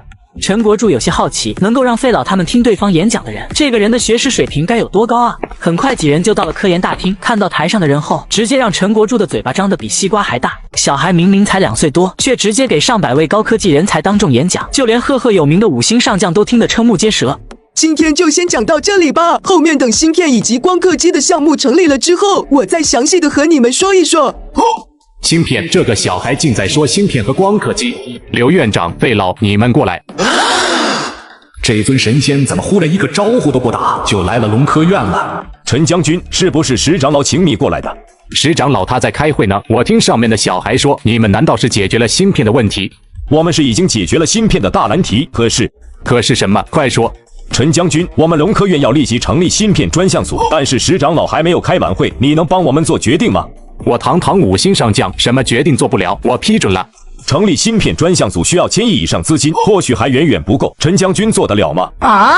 竟然要这么多，这我可决定不了，得需要石长老才行。不过费老，那个小孩是谁？你的孙子吗？他为什么会站在演讲台上？陈国柱一问起这个小孩，费老顿时有些结巴。杨老师，劳烦您过来一下。魏少将，你听到的和我听到的是一样吗？费老称呼这个3岁的小孩为老师。魏大山下意识地咽了一口唾沫。是的，将军，我听到的和你一样。陈将军，这位就是杨老师了，就是他提出了全新的芯片设计理论以及优光刻机的制造方法。接下来我们龙科院将会成立最大的芯片项目组，而杨老师就是整个项目组的总负责人。你好，陈将军，我叫洋葱头。费老，你们是在跟我开玩笑吗？将军，这关系到了龙国芯片制造的大事，我怎么会拿这样的大事来开玩笑呢？边上的刘院长也表情严肃地点了点头。陈将军，我知道你一时间难以接受，不过杨老师的确是目前龙国唯一有这个能力的人。妖孽啊！你们竟然发现一个妖孽啊！我们军工的芯片终于有救了。陈将军，你怎么跟这2个老头一样，夸人都不会夸？是我唐突了，我这次专程赶来，就是因为现在我们的军用芯片出了问题。如今西方那边的芯片公司将我们的芯片价格提升了10倍，所以对于我们自己生产的芯片非常的迫切。如果这边能够造出来芯片的话，大概会需要多久的时间？如果按照我现在的理论和方法的话，最快也需要3年。不行，3年时间太长了，这样我们就会被对方远远的甩在身后的。而费老听到后则是震惊无比。3年时间可太快了，陈将军你有所不知，在如今的芯片领域，杨老师提出来的方法，芯片制成和工艺领先外面至少3倍。你想一想，我们可是从零开始的基础啊，这是多么惊人的成就！话虽如此，可是3年的时间还是太久了，我们军方可没时间的啊。我有方法可以让时间缩短到1周。杨老师，1周的时间可真不是开玩笑的，就算天上的神仙来了也不行啊。如果要加急的话，1周不光可以完成，还能够再一次的将芯片制成工艺提升，以及制作的工艺提升。但是我有一个要求。陈国柱此时哪里还顾得上那么多啊？1周啊，这可是想都不敢想的时间。1周之后，龙国就会拥有自己的芯片了，顿时高兴的差点要跳起来。什么条件？杨老师尽管提。就连陈国柱自己都没有发现，他在不知不觉的时候已经称呼洋葱头为杨老师了。这个条件很简单，只需要以后陈将军一见到我就喊我葱头大哥。此话一出，空气在这一刻仿佛都凝固了，直接吓得刘院长和费老跪倒地上。陈将军，还请你赎罪。杨老师还小，他不懂规矩。只要你答应我，不光可以减少几10倍的时间，还会将所需的资金减少1大半哦。嘿嘿，要是我成功的认下这个5星上将当弟弟，那我在龙国谁还敢欺负我？只见陈国柱的腮帮高高的鼓起，一张脸黑得如同锅底。亲，洋葱头，我答应你。总之，现在你只有1周的时间，如果造不出来芯片的话，那么你的罪名将是戏耍龙国军方，后果是你完全想象不出来的。陈将军，不可，万万不可！陈将军，杨老师年纪还小，他跟你开玩笑呢。都别废话，为了龙国军方，我个人声誉又如何？而且是所有军事武器以及一切科技的基础，我不允许别人拿这个来开玩笑。我都已经接受了费老您一把年纪，还会认他2岁娃娃做老师的事实，我只是认个大哥，有什么问题吗？陈国柱说完之后，整个现场所有人大气都不敢出。这时洋葱头忽然说话了：陈将军，我不光1周之后能够把芯片做出来，我还能送你一个大大的礼物。什么礼物？我想要在芯片做出来之后，再送给你军方超量级洲际导弹啊！此话一出，全场统统愣住了。什么玩意儿？什么洲际导弹？我怎么没听过呢？就是超量级洲际导弹，初步的设计方案已经在我脑海里面成型了。你口中的这个超量级洲际导弹射程有多远？预计射程在4万公里左右。听后，陈国柱差点直接一口气没上来。你知不知道4万公里是什么概念？我当然知道，不过这东西需要在我芯片做出来之后才能实现。亲，如果你真能做出你口中所说的洲际导弹的话，我就直接请2长老来亲自授予你军衔。此话一出，直接让刘院长和废话惊讶的嘴巴都合不拢了。军衔是什么概念？更何况是一位2岁小孩，简直整个龙国都找不出一例。但洋葱头似乎对于这个2长老来亲自授予军衔，并不是非常的感冒。这个我们以后再说吧，等我的芯片做出来之后再说这个导弹的事情。费老，刘院长，现在我需要一大批的材料以及半导体方面的人才，你们马上去安排。杨老师，我马上按你所说的去安排。那就这样定了，我立即去安排特种部队的人过来，对洋葱头贴身保护。我们龙国一夜之间直接集合无数女性特种兵，紧急召回存留海外的顶级科研家，只为辅助一位2岁的婴儿一起研发世界上最伟大的军用芯片。大家好，我是你们的葱头大哥。光刻机和芯片，我想依靠各位是做不出来的，所以也只有我才能带领你们走上时代的巅峰。洋葱头，你说我们做不出来，那么你能展示一下你的能力吗？就是你有什么让我们信服的能力？反正在我看来，你是一个2岁的小孩，应该去上的是幼儿园。这个人说话丝毫不客气，他原本也是了解过洋葱头的能力，不过眼前被他这么一说，内心肯定是不服气。而站在最前排的刘院长一听到这话，直接对那些人进行呵斥。你们怎么能这么对待洋葱头呢？他可是龙科院的未来，是龙国的未来。然而就在话还没说完，却被费老给制止住了。老刘啊，如果洋葱头不能处理好这些小事情的话，他以后怎么带领这么一个团队？总不能任何事情都需要我们出面来处理吧？现在正是考验他的时候了。刘院长闻言也冷静了下来。费老，你说的没错。接着目光一起看向了前面的洋葱头，想看看他到底会如何的应对这一切。只见洋葱头嘴角上翘，露出一抹笑容。这位先生，其实我不是针对你，而是针对你们在场的所有人。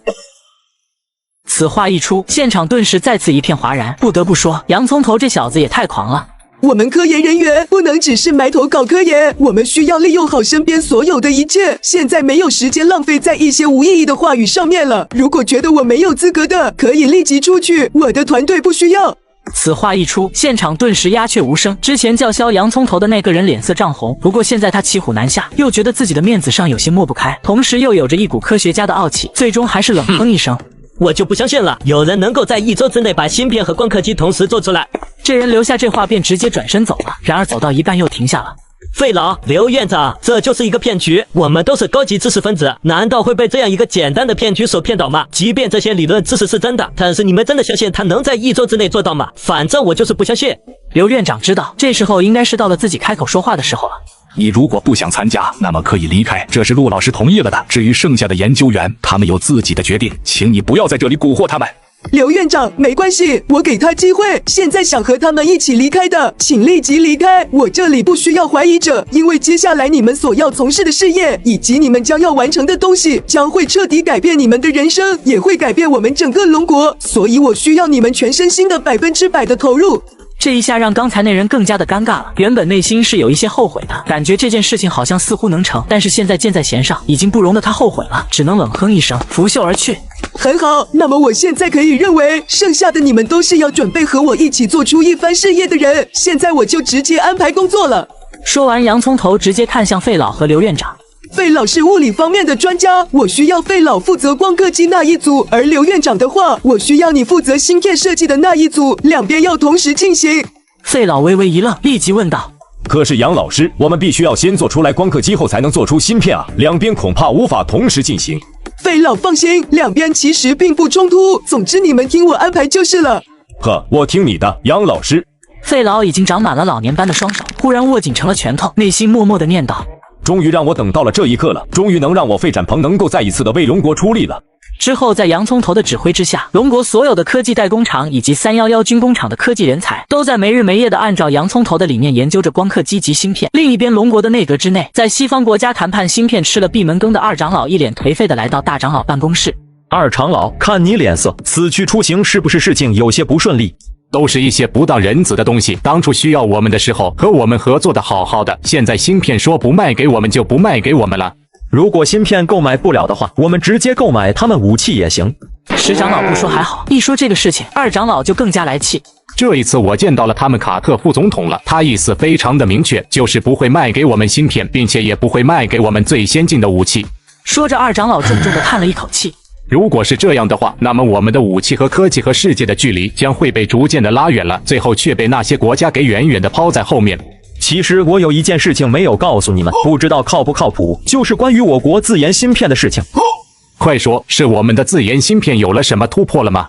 石长老犹豫了下，又似乎有些说不出口的样子。石长老都这时候了，你还在卖什么关子啊？有话就直说啊。是这样的，之前陈将军来找到我，说是龙科院那边的费老对于芯片有了新的突破，能够在1周之内就把芯片做出来。不光有芯片，还有光刻机，同时芯片的制程也提高到了0.5纳米工艺。话音落下，砰的一声，二长老瞬间瘫坐在椅子上。什么玩意儿？1周？这怎么可能？还是0.5纳米？这可比那个什么银伟公司做出来的芯片还要强上好多倍啊！石长老，你确定费老不是在和我们开玩笑吗？这时一直坐在椅子上不说话的大长老，面色却无比的严肃。如果是其他人的话，我可能会觉得是在开玩笑，但如果是费老的话，我不认为费老会和我们来开这样的一个玩笑。操，联系陈将军，我们一起去一趟龙科院。二长老之前还是一脸的沮丧样子，此时瞬间就有了精神，而且似乎还重新容光焕发。对，我们现在就去龙科院看看费老到底是什么情况。另一边，龙科院实验室内，郑厂长，目前我们光刻机的进度是多少了？费老，如果一切的数据都没有问题的话，那么将在2个小时之后，最后一个零件将完成。费老有些激动地点了点头。很好，只用了仅仅3天时间，凭借着龙科院的所有科研人员的付出，以及龙国的军工厂的24小时不间断的辛苦，总算是有结果了。而一旁的刘院长则是笑道：费老，我们这边的芯片设计以及所有的准备工作都已经完毕，就等你们的光刻机了。我们也快了，之前杨老师3天3夜都没有合眼，现在刚刚回去睡觉没有多久。如果我们的零件做好了，到底要不要直接把他叫醒？我觉得我们做完之后，可以先等杨老师醒过来，让他好好的休息一下吧。没错，毕竟原本约定1周的时间，现在还剩下了1多半的时间。我估计杨老师也没有想到，我们也会在这么短的时间内就把所有的数据核算清楚了。我从来都没有想到，这么不可思议的一项工程，竟然可以在这么短的时间内完成了。我相信我们的这一项工程一定可以载入龙国的历史书中。对，应该被载入人类的历史书里面。就在这时候，忽然有人急匆匆地走了过来。费老，刘院长，不好了，不好了！慌慌张张，到底出了什么事情？有人来了，有人来了啊！你好好的把话说清楚，什么叫做有人来了？什么人来我们这里做什么？刘院长，是二长老来了。你说什么？我们龙国2长老来了？怎么会是2长老过来，而不是专门负责龙国科技事务的10长老到来呢？费老，我们一起赶紧去迎接2长老吧。话落，两人急忙朝外面走去。忽然，身后刚才那人的声音再一次的响起：除了2长老之外，还有大长老。这下两人直接吓得惊坐在地上。什么？大长老他每天工作的时间量几乎已经精确到了秒，怎么会有时间过来？快点，让我们所有的工程院士全部都去迎接长老们。对了，要叫醒杨老师，他可是大功臣。费老说着，直接从地上爬了起来，身手矫健，哪里像是一个已经退休的老人啊？他明明是个2岁幼童，却能直接指挥上千名顶级科研家，就连当今叱咤风云的几位长老也闻讯赶来。费老，我听说现在龙科院有新的芯片技术，并且已经开始生产了。大长老，这一次芯片的项目，其实严格来说已经……费老的话还没有说完，就被大长老给打断了。费老还有刘院长，你们不要有任何的压力。我们这一次来呢，并不是来催促你们的，只要能有所突破，哪怕是能够接近西方当前科技的一小半，我们就已经算是非常大的进步了。其实大长老，我刚才想说的是，我们的芯片项目严格来说已经完成了。话音落下，几名长老嘴巴张得跟个大西瓜一样。嘿，费老，我刚才说的是芯片项目，可不是其他的事情。大长老，我们现在只等光刻机那边最后一个零件完成，将光刻机组装成功，就可以直接开始生产我们龙国的第一块芯片。费老的话音落下，大长老的眼眶忽然有些发红。真的做出来了？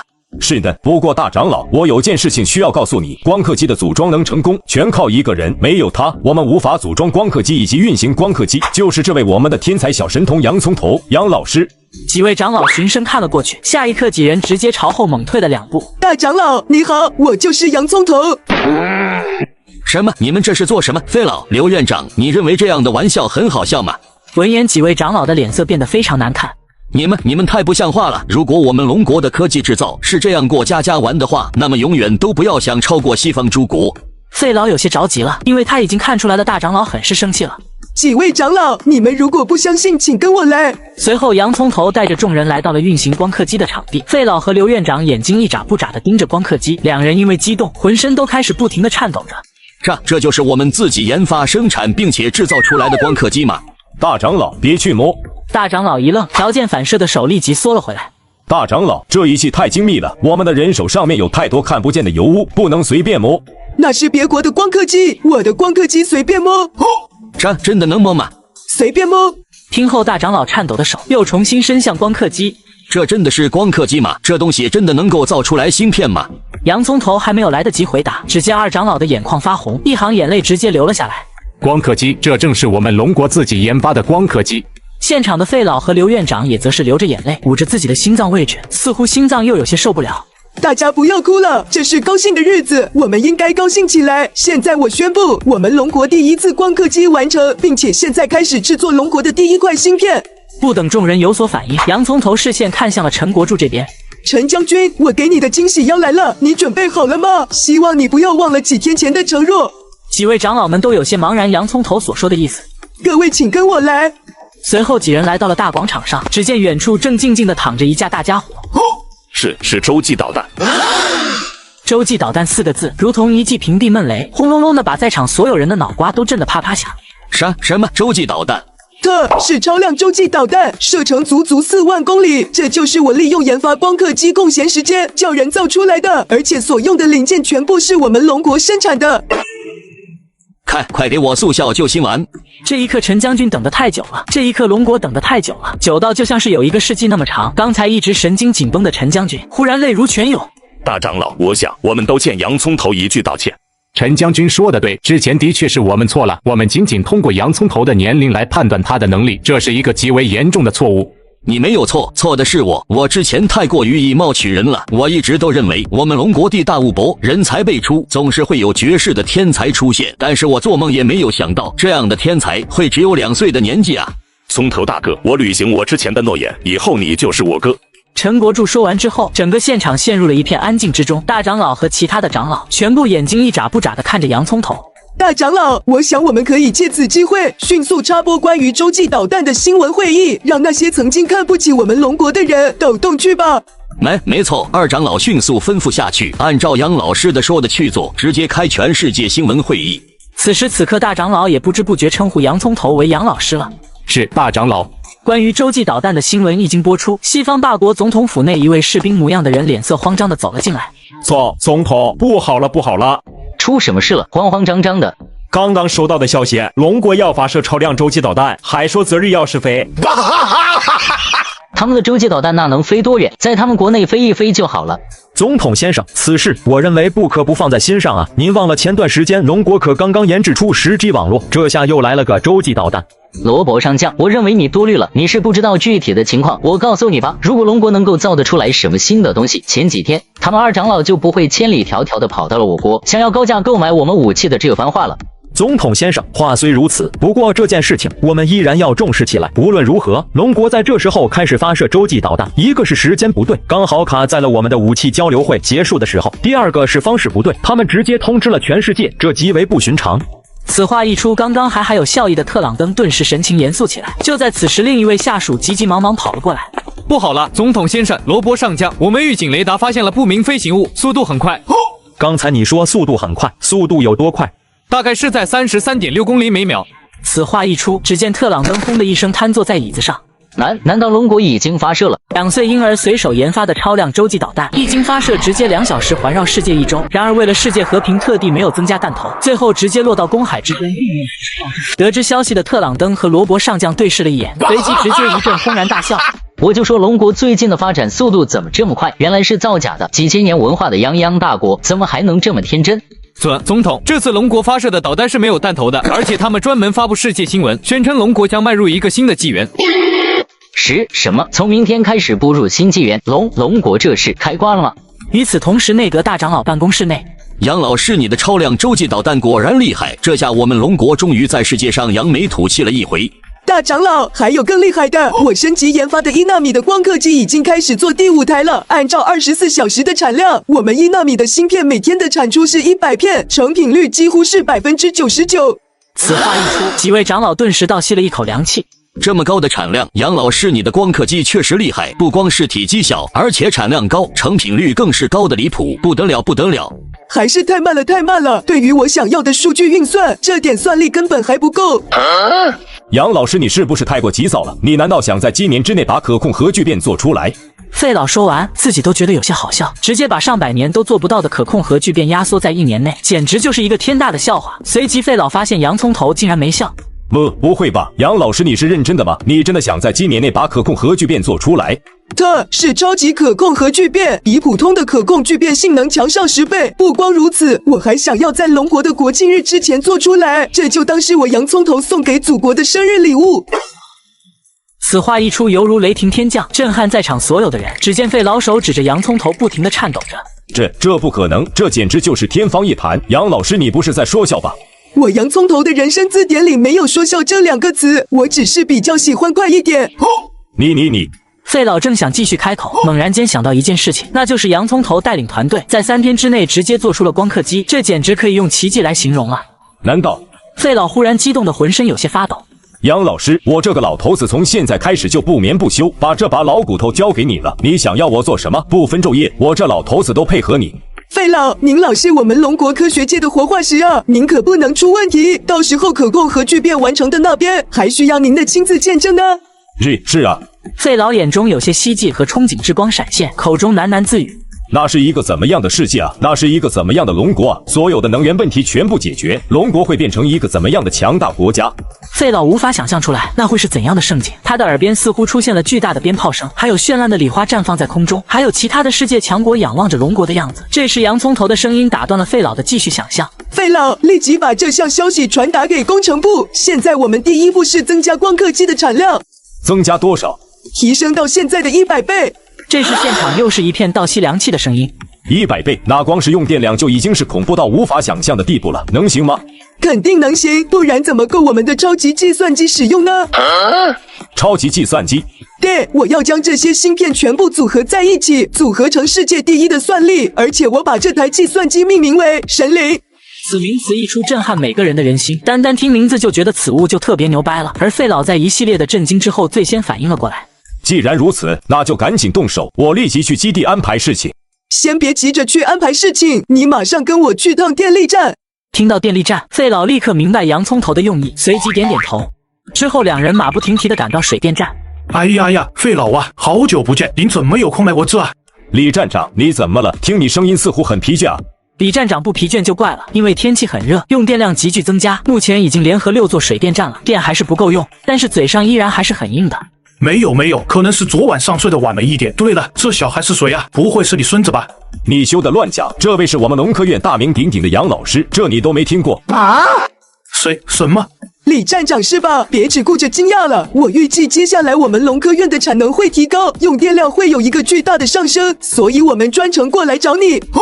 真是怕什么来什么啊！大概会提升多少啊？只见洋葱头伸出一个手指头，提高1倍，不是，是100倍。李站长猛地退后了一步，不敢相信自己的耳朵。100倍，你怕不是在说笑吧？1个月的用电量就达到了100亿度左右，我的个乖乖，1周就消耗现在龙国最大的大坝水电站1年的发电量。有问题吗？到时候我们研发的芯片优先给你们水电站使用就好了啊！大哥，我们一个水电站啊，水里发电啊，要你们最好的芯片做什么？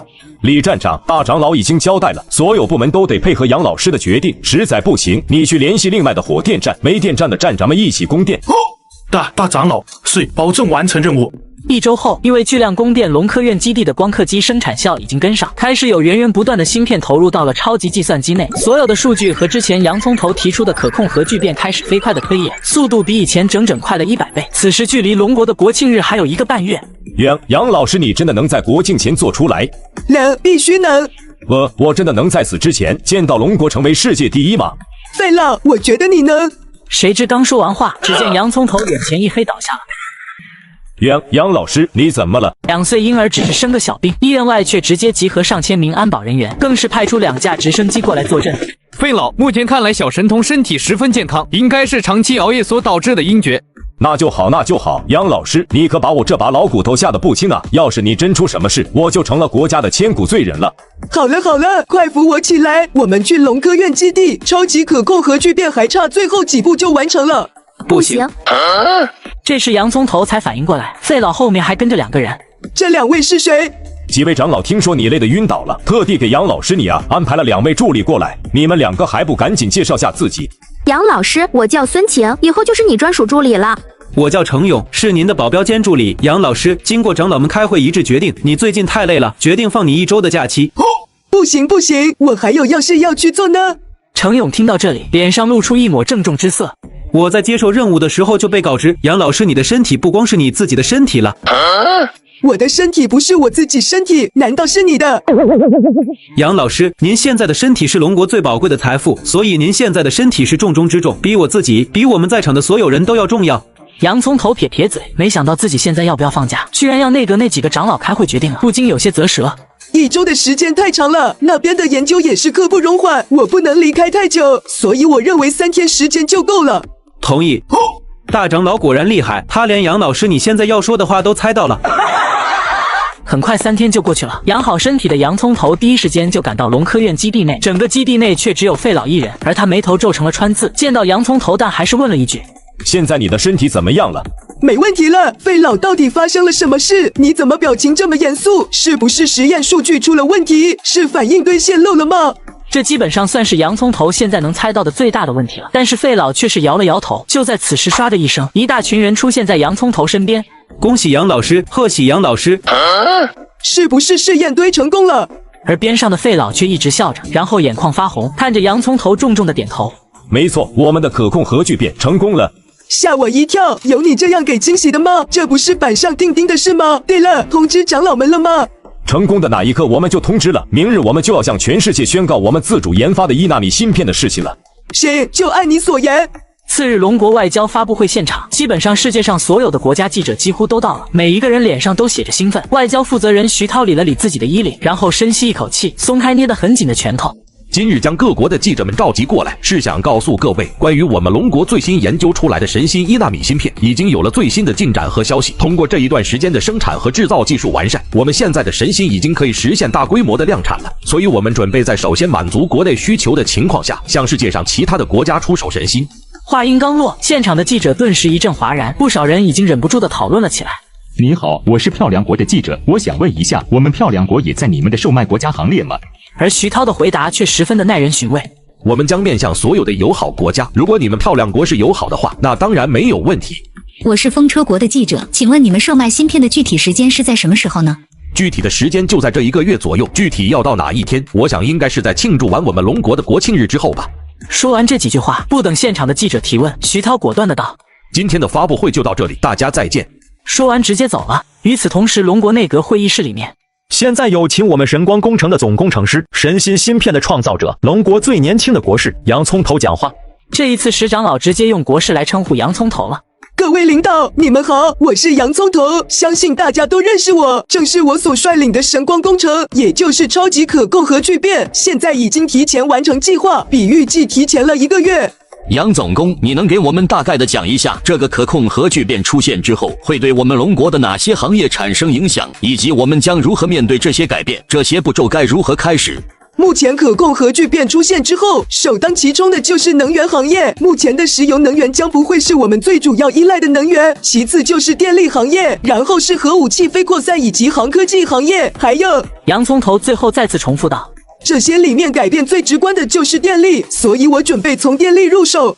这时大长老忽然插话道：这个电力的话，我们其实没有什么概念。杨总工，你能不能给我们稍微的讲一讲？也不用讲的太专业，太专业了我们也听不懂。对，快跟我们说，我老是听可控核聚变牛掰，具体牛掰在哪里？我倒是一点都不清楚。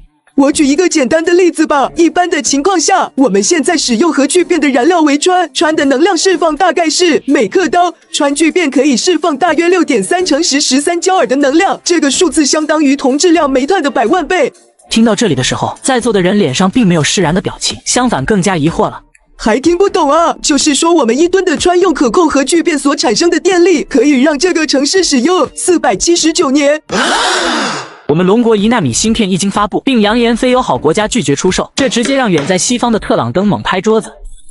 Oh my god！ 什么叫友好的国家就卖？大家对于龙国的发布会已经看了吧？你们谁准备去跟龙国合作的？我听说现在已经有不少的发展国家已经派了自己的大使前往龙国购买芯片了。岛国的首相震天雷抱胸冷笑一声。都是一群无知的人，让他们去就是了。没有技术的支持，他们国家只会沦为龙国的代工厂。买了芯片又怎么样？自己做不出来，还不是龙国想卖多高价格就卖多高，想制裁你就制裁你。此话一出，特朗登总觉得震天雷这人是在内涵自己。不等他有所反应，风车国首相率先明白了过来。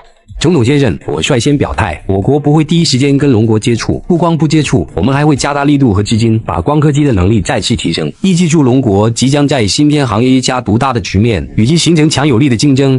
听到风车国马克首相的表态，特朗登很满意，不由得点了点头。总统先生，说起芯片，你们什么时候可以给我们3国芯片技术支持啊？你们3国实力还不够，还没有资格跟我们谈这些，这个以后再谈。今天的洽谈就先到这里，接下来希望大家把情报都集中在龙国的芯片战上，不要忘了，没有硝烟的战争才最为致命。回到风车国的马可的笑脸立即变得严肃起来，对自己的秘书说道：马上传令下去，我们要在暗地里跟龙国搞好关系。我有一种预感，世界第一强国的宝座可能要换主人了。与此同时，回到岛国的震天雷也是不按常理出牌。那边进行的怎么样呢？有没有跟那个叫洋葱头的人打好关系？有没有探听到蛛丝马迹？首相大人，目前能确定的是，那个叫洋葱头的人对龙国很重要，他身边的安保力量非常强大，甚至可能跟龙国的大长老一样的级别，而且肯定是在参与某种大型的项目，想来应该是跟神星工程有关。你让你的人加快进度，不能再耽误了，我要知道龙国神星的下一步计划。遵命。对了，首相大人，我们要不要动用在龙科院的棋子？这个棋子我们培养了几10年，很难得，不能轻易暴露。龙国这一次的举动出乎所有人的意料之外，我总觉得那边会有大事情发生。好的，首相大人。而此时，龙科院院长办公室内，刘院长喜气洋洋跟洋葱头谈论着事情，助理小张脸上也带着喜色凑上前来。院长最近又有什么喜事吗？小张啊，你说从今以后咱们的所有人都不用担心电费了，所有的电都免费用，想怎么用就怎么用，想用多少就用多少，那将会是一种什么样的景象？那肯定太好了，那咱们龙国的民众就肯定会是世界上最幸福的民众了，太幸福了，想都不敢想啊。没什么不敢想的，不久后你们就能看到这种景象了。那院长没事的话，我就先去忙了。小张走出去，直接来到一处僻静的小巷。领导，我探测到消息，可能是能源有关，我推测是龙国的可控核聚变已经成功。如果属实，立刻偷取信息和资料。是。小张挂断电话，随即取出手机卡销毁掉了。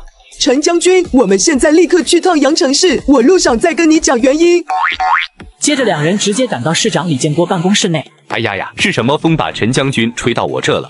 我们直奔主题，我们需要把阳城作为新型电力的实验点，所以需要你们阳城的全力配合。陈将军是新型的电力的话，那我这边就需要安排民用还有工业用电的工作。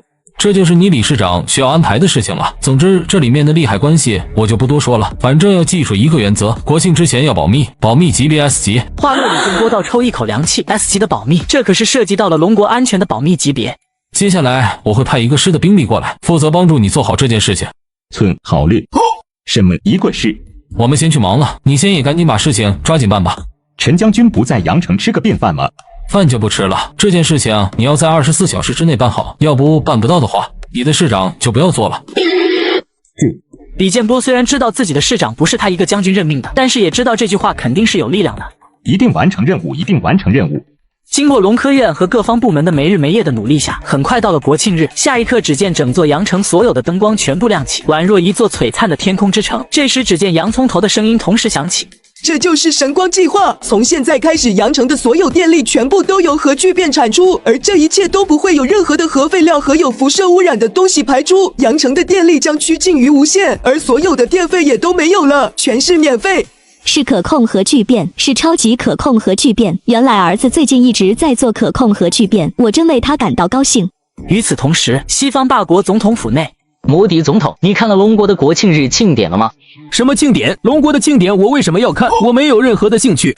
摩迪总统的声音透露出一股子咖喱味。特朗登听后就没有继续这个话题。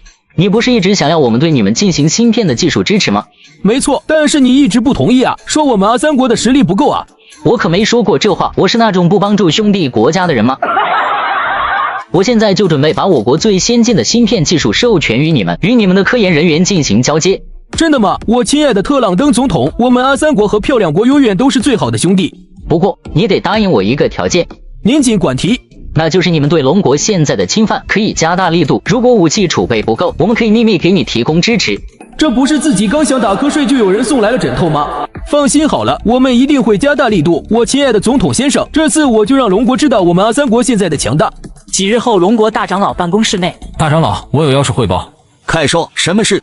阿三国又在我们的边境开始进犯，而且动作幅度比以前更加大，也更加激进。最主要的是，他们的武器似乎比以前更加先进了。我想问一下，我们现在到底要不要动手？打回去！阿三国这不是欺人太甚吗？没有一点眼力见，在眼前的这种情况下，居然敢来进犯我们龙国，我看他们纯粹是在找不自在。哎，不能忍了！之前为了可控核聚变的顺利完成，一直都在忍。现在既然神光计划已经成功，能源已经不是问题。这时候，洋葱头的声音忽然响起：“或许我们可以不用动手，我有办法就能让阿三国乖乖滚回去。”在西方霸国的利诱之下，阿三国连夜换掉他们的旧式装备，直接非法闯入我们龙国边境，想要更进一步的侵犯。得知消息的龙国大长老直接勃然大怒：“阿三国这不是欺人太甚吗？我看他们纯粹是在找不自在。”大长老，我有办法。杨国士，快说是什么办法？这一次我研究出了一个秘密装备，可以一劳永逸解决边境问题的办法。一劳永逸？葱头大哥，边境问题历来都是各个国家的重中之重，这可是马虎不得。你说要一劳永逸，那可就有些不现实了吧？你这说的什么话？从杨国士嘴里说出来的话，那还能有假吗？你陈国柱自己家里用的电，不就是杨国士做出来的？我看你就用的笑呵呵的。陈将军不用着急，我带你们去见一个东西，你们一下就明白了。看什么东西？杨国士，你把东西带过来不就行了吗？还要去现场看吗？二长老，你有所不知，这东西还真不好搬运，还劳烦你们去现场看一看。行，那就去看看吧。神光基地外，几人看着场地中间的庞然大物，嘴巴到现在都还没有合上。倒是一旁的费老脸上却得意洋洋。大长老第一个反应过来，沉声问道：“杨国士，你研究出来的这个东西到底能有个什么作用？这玩意儿就能解决阿三国的问题吗？”大长老，您记错了。啊，我记错什么了？我说的不是解决阿三国的问题，我是说解决我们龙国所有的问题。葱头大哥，不是我怀疑你的能力啊，你说你这东西怎么解决我们龙国所有的问题？简直天方夜谭吗？没关系，让它飞到空中，对着边境的那些阿三们演示一遍，大家就都明白了。对了，还要开启国际直播，我要让全世界看看我们龙国的强大。接着洋葱头做了一个手势，示意开始启动大家伙。与此同时，龙国的边线上，这里的边境线守了15年的战士赵长福拿着喇叭对着不远处的那些人喊道：“请你们停止继续朝我们龙国前进，否则的话，我们就不客气了。”龙国的人还真是天真啊！如果用喇叭喊2下，那就可以解决问题的话，那还要我们做什么？大家给我继续冲！连长，你就让我们去吧，我实在是忍不了。你是一名士兵，士兵就要服从命令。现在上面的命令就是不要轻举妄动，那你就不能动。我现在就要脱下这身军装，从这一刻开始，我就不是一名龙国的士兵了，我现在是一名普通的龙国民众。现在我要去跟那些阿萨们拼了。头头，你还听不听指挥了？连长，陈将军那边来消息了，说让我们赶紧后退。什么？陈将军让我们后退？这可不是陈将军的风格啊！在他们这些士兵的眼中，陈将军那绝对是风云中人物，是他们眼中的军神。对，陈将军说就退500米，然后就让我们在原地等着。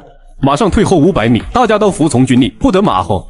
这时阿三的中尉忽然接到电话，是他的上级上尉打过来。中尉咧开嘴，一脸不屑：我亲爱的上尉，怎么了？现在那边是什么情况？面对我们强大的军力，他们还能怎么样？只能乖乖的再后退了。很好，你们做得很好。现在龙国那边已经气急败坏了，听说他们的将军还开着国际直播会，这不是想让国际上的人笑掉大牙吗？将军，需不需要打开直播？打开吧，我倒要瞧瞧他们还能说些什么话。最近我们龙国的某些位置上出现了很多的野猫野狗，这些野生的动物，它们不通人话，当我们对它们说话的时候，只会换来它们的撕咬，所以我没有办法，我只有请教咱们的龙国第一聪明的人。这种蹩脚的比喻真的是弱者最好的借口，打嘴炮真没意思。还龙国最聪明的人能有多聪明？有你聪明吗？你可是咱们这里学历最高的一个了。有请我们的杨国师。Oh my god！ 这龙国现在简直换了失心疯了，竟派一个婴儿过来演讲，这是在上演什么奇幻的表演？大家好，我是洋葱头。听说我们龙国的边境上出现了很多的野猫野狗狗，这让我们很困扰。于是我就发明了一个小玩意，准备用在边境上。我现在以龙国国士的身份，向这些阿猫阿狗提出警告，立刻离开我龙国的边境，并且永不再犯，否则后果自负。他知不知道自己在说些什么？他的语文是体育老师教的吗？下一刻，当直播画面中洋葱头的倒计时数到1的时候，忽然从天边传来一阵轰隆隆的声音，好似闷雷一般。什么声音？我觉得有点不对劲了，是不是龙国要动手了？阿三中尉意识到事情可能有些不对劲，他拿出手机赶紧打了一个电话。上尉，我听到了轰隆隆的声音，可能是对面派来了直升机，我们该怎么应对？这不就是我们想要看到的吗？只要他们龙国敢先动手，那么我们就站在了正义的一方，我们只是被迫动手的反抗者而已，世界上其他国家都会支持我们的。全体戒备，龙国想要动手了，只要他们敢动手的话，我们就……下一刻，阿三中尉的话没有继续说下去，因为他看到了轰隆隆声音的来源，一架军用直升机朝这边飞来，下面吊着一个奇怪的东西。这难道是龙国的什么新式的武器吗？但是看起来也不像啊。一旁的一位大聪明阿三说道：这一定是个监控，是龙国用来24小时监控我们的，然后想把我们率先冲过去的视频作为证据发出来，想引起国际上的舆论。有道理，有道理，这些龙国人还真是煞费苦心啊！他们总是在无意义的事情上费心费力。下一刻，滋啦一声，一道粗大的白光从那奇怪的东西上发射了出来。因为强大的光，阿三中尉不由得闭了下眼睛。等再睁开眼睛的时候，自己身后的几百米士兵全都已经不见了，似乎有一团若有若无的黑烟还留在原地。怎么回事？到底发生了什么？怎么一点声音都没有，人就消失了？阿三国无止境的侵犯我们龙国边境，2岁婴儿直接研制出新型装备，0.01秒就能让上千人直接消失。得知情况的西方大国直接为之一颤，就连阿三总统吃的手抓饭都掉在地上。上帝啊，那是龙国的新武器吗？总统先生，是激光，是龙国的激光武器。那么大的功率下，只有一种可能。哪种可能？是超级核聚变产生的电能才有的威力。我不管，我们阿三国就是最强的，此仇不报非君子，让他们给我等着，我马上启程去找我大哥。与此同时，龙国大长老办公室内，好啊，太好了，没想到杨国师这一次直接解决了我们的大麻烦。还没有完全解决，核聚变激光球虽然威力巨大，可每次都要直升机运输，太麻烦了。杨国师，你的意思是？直接做成了巨型激光塔，才是最好的防御性武器，让那些对我们龙国有企图的人一刻都不敢靠近。葱头大哥，我有一个疑问，就是这个巨型激光塔怎么分辨敌我呢？要是我们自己人不小心进入了白塔的范围内，那不是也会被这个激光直接闪一下子？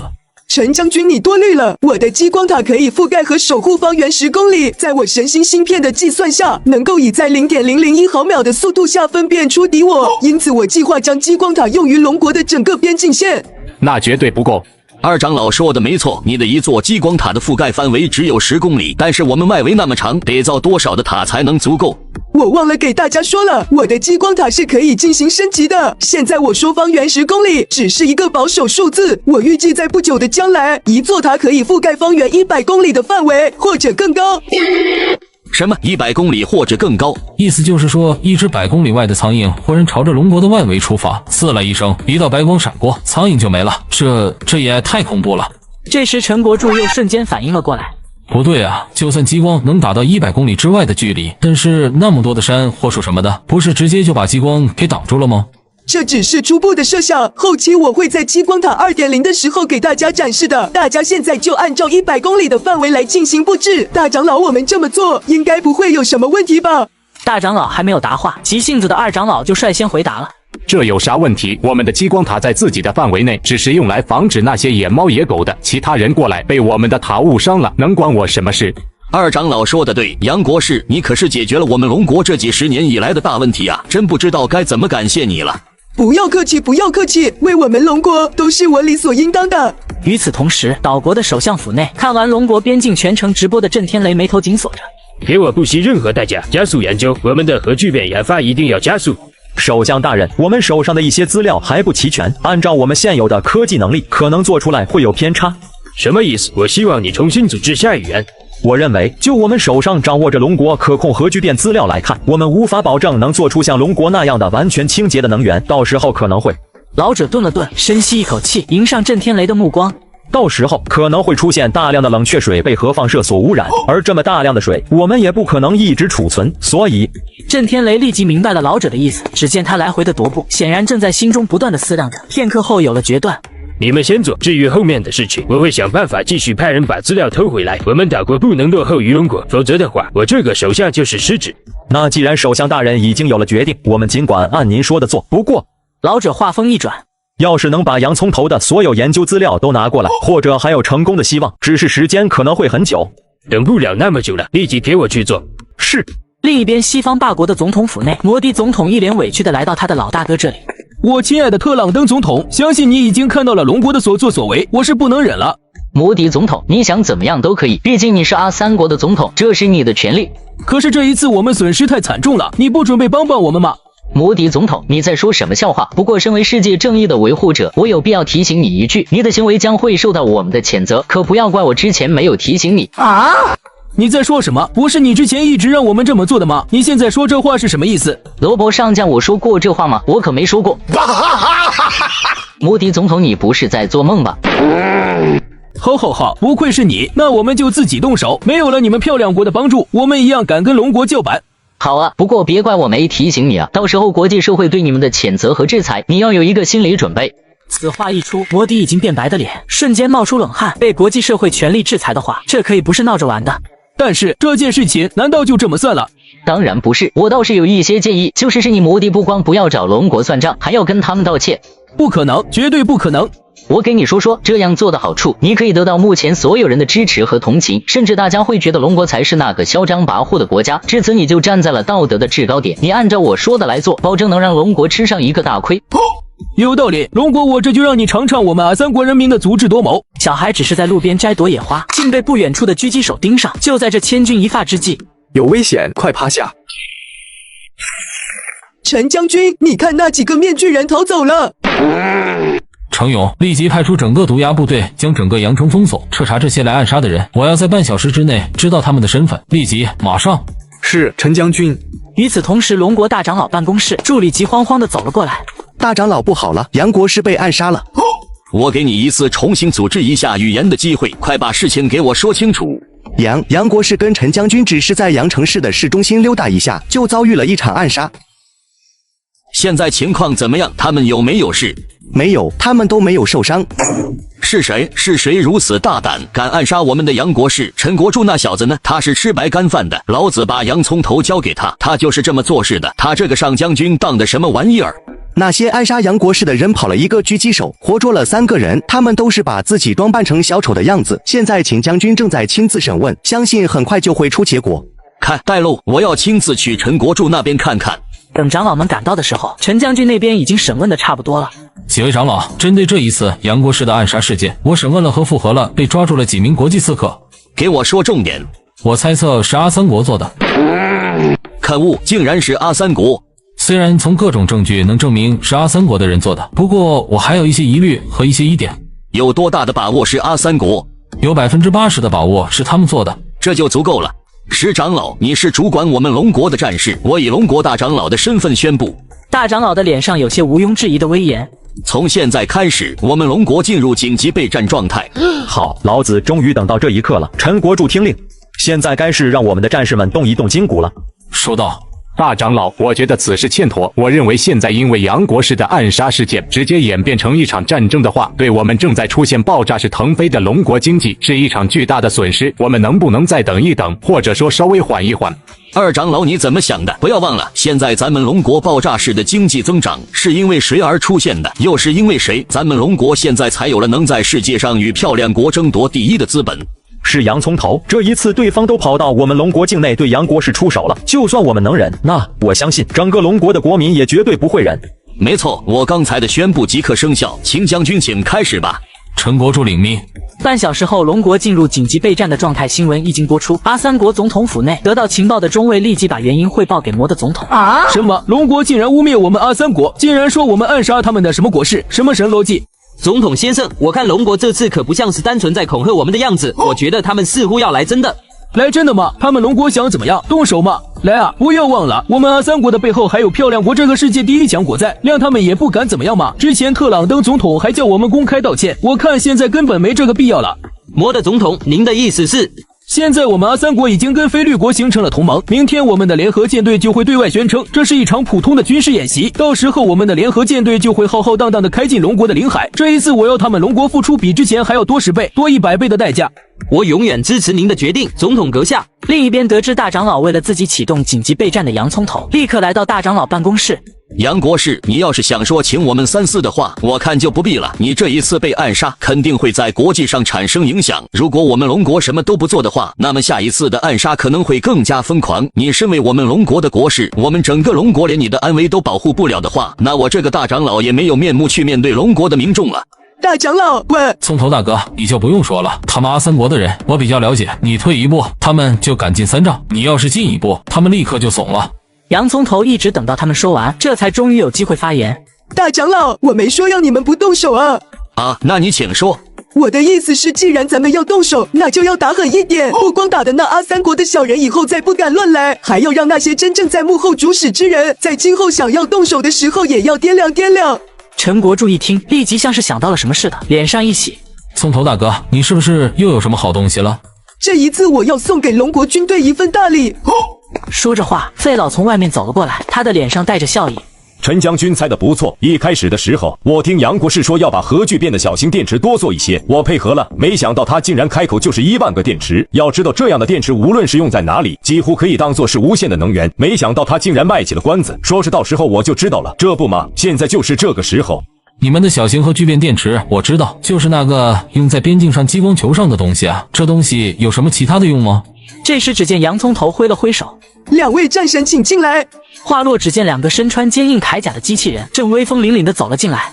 各位，这就是我送给你们的礼物，他们名叫杨18、杨17，对付区阿三国，我想派出他们2个就足以。什么？阿三国连夜派出数十架军舰在我们龙国海域上耀武扬威，我一气之下直接研制出2台由核意面制造的机器人，准备与他们考取军舰硬刚，殊不知却得到龙国长老们的质疑。什么？就凭眼前这2个铁疙瘩就能对付整个阿三国？不可能，绝对不可能！葱头大哥，不是我不相信你，你这说的也太邪乎了吧？没有什么不可能的，这2个机器人搭配了我研制的神星1纳米芯片和核聚变小电池，并与我脑海中的思维融合在一起，我就可以随意远程控制它做任何事情。话虽如此，就算再厉害，这玩意也经不住无数炮弹击打。是骡子是马，拉出去溜溜就知道了。陈将军，还请你马上调用你们部队杀伤力最大的装备，让我这2个机器人作为靶子对着他们攻击。行，葱头大哥，就按你所说的，我就怕你这2个铁疙瘩经不住炮弹1秒的攻击，到时候你就尴尬了。你废话怎么这么多？观众都不喜欢了，快去试验吧。很快，陈国柱立刻集合了自己的部队和装备，前面站着的是少将耿荣。耿少将，我命令你以最快的速度迅速击废你面前那2个铁疙瘩。陈将军，这是什么操作？废话少说，大长老看着呢，赶紧进行演示。耿荣收到，全体听令，立刻对着前面的2个铁疙瘩疯狂攻击。少将的话刚落下，只见无数的火力对着不远处的机器人疯狂攻击。葱头大哥，你就瞧好了，我们军的火力可不是浪得虚名的，就算来一架航母，我都能把它打成碎片。你也给我瞧好了，我这铁疙瘩就算全世界的火力集中攻击它都没事。随着时间的推移，在集中火力的攻击下，只见两架机器人站在那里纹丝不动，并且身上没有任何破坏的痕迹。只见陈将军脸上不停地掉落汗水。是我眼花了吗？将军，这是啥玩意？我们的装备都攻击的冒烟了，前面那玩意竟然完好无损的。随着最后一发弹药打尽，陈国柱最后还是支撑不下来，一屁股蹲坐在地上。神物啊，此乃神物啊！在他面前，大禹治水的金箍棒估计也不过如此吧？这好猛啊！杨国师，这到底是用什么材质做成的？我就简单点介绍吧，宇宙中最硬的材料莫过于核意面了吧？但是我这两架机器人的材料比核意面硬度上强上100倍。此话一出，全场所有人员嘴巴长得大西瓜一样，只有大长老最先反应过来。好，非常好。阿三国之前一直在我们边境犯事，没有任何的收敛，我们一直都处于隐忍的状态。这一次杨国师出手做出了这两架神物，简直对我们龙国就是如虎添翼啊！我的乖乖啊，杨国师真的是神了，他是怎么想出来这东西的？这时只见洋葱头的保镖程勇急急忙忙地走了过来。不好了，刚得到消息，阿三国派出一批强大的军舰，正往我们龙国的海域赶来。岂有此理，他们简直就是火上浇油。不能忍了，这次绝对不能忍了。很好，这样我们就有很好的理由回击他们，正好也让我这两架机器人动动筋骨，侵犯我们龙国者，虽远必诛。一天后，龙国的海域，一支庞大的舰队出现在了海平面上。这是一支由阿三国和菲律国联合在一起组成的舰队，他们的目的就是想吓龙国。阿三国的海军上校鲁吉马此时正在航母的指挥室里面，他的旁边站着的是菲律国的海军少校桑托斯。桑托斯，我们现在在龙国的海域了，我们现在就开始一场海上的导弹攻击和防御演习吧。这样会不会阵仗有些小了？你太高看龙国了，不要以为上一次龙国在边境上对我们造成了损失，他们就厉害了。其实他们怕着呢，就是怕真正的惹恼了我们阿三国。摩迪总统的意思很明确，这一次的演习就是吓一吓他们龙国，他们会乖乖的把手里技术全部都吐出来的。没错，龙国有了自己的技术也没有多久，在军事科研方面的底蕴跟我们还是差太多了。我赌他们龙国。话还没说完，外面忽然响起了一阵低沉的警报声。什么情况？不好，有敌人出现，你快随我出去。鲁吉马带头跑出了指挥室，只见前方1海里处一支龙国的舰队出现了。粗略的数了一下，竟就一支护卫舰，甚至都没有巡洋舰这样的大玩意。可笑，看到了没？他们怕了，这支护卫舰估计是跑来求饶的。桑托斯的脸上也露出一抹嘲讽之意。真是一群孬种啊！这时只见阿三国航母上头飞过来几架无人机。警告！无论你们是谁，你们已经进入了龙国的海域，请立即离开！请立即离开！大家伙麻烦帮我看看，刚刚是谁在说话？我怎么看不见人啊？是不是旺财在叫啊？这时候身旁的一个海军说道：报告，对面的龙国舰队似乎有些不一样，他们的舰队有些异常。有什么不一样的？无非就是一些导弹、鱼雷之类的东西。对了，你立即去给龙国的人喊话，我们阿三国要和菲律国开始军事联合演习了。要是他们离得太近，被我们的鱼雷给伤到了的话，我们可不负责任。上校，你们看龙国他们在调转方向，可能是要退走了。看吧，我就说了吧，我们都还没喊话，他们就退走了，估计是一见到我们巨大的航母就开始怕了。鲁吉马似乎有点不对劲啊！怎么不对劲了？你看他们的舰队上怎么站着2个机器人？他们龙国在上演马戏团嘛？怎么连机器人都出来了？你立即派出5架战斗机去警告龙国人，让他们快速离开。我现在看到他们就不爽。好的，上校。话落，只见5架战斗机逐渐升到空中。看着吧，这些龙国人就是不知好歹，你要打在他们身上，而且要把他们给打疼了，他们一下子就知道到底是怎么回事了。一旁的桑托斯脸上露出笑意，还没来得及说话，忽然面前闪过一股白光，这光就好像是10个太阳突然出现在了海面上一样。什么情况？什么情况？发生了什么？龙国人在做什么？他们在干什么？片刻后，等航母上的所有人睁开眼睛的时候，鲁吉马浑身颤抖起来。战斗机呢？刚刚升空的战斗机呢？发生了什么？有没有人能够告诉我他们去哪了？阿三国屡次在我们龙国海域耀武扬威，2岁婴儿直接研制出2架超级机器人，释放的激光波让他们的军舰瞬间消失。上校，你快清醒下，咱们现在该怎么办？你说什么？我什么都看不见，什么都听不见啊！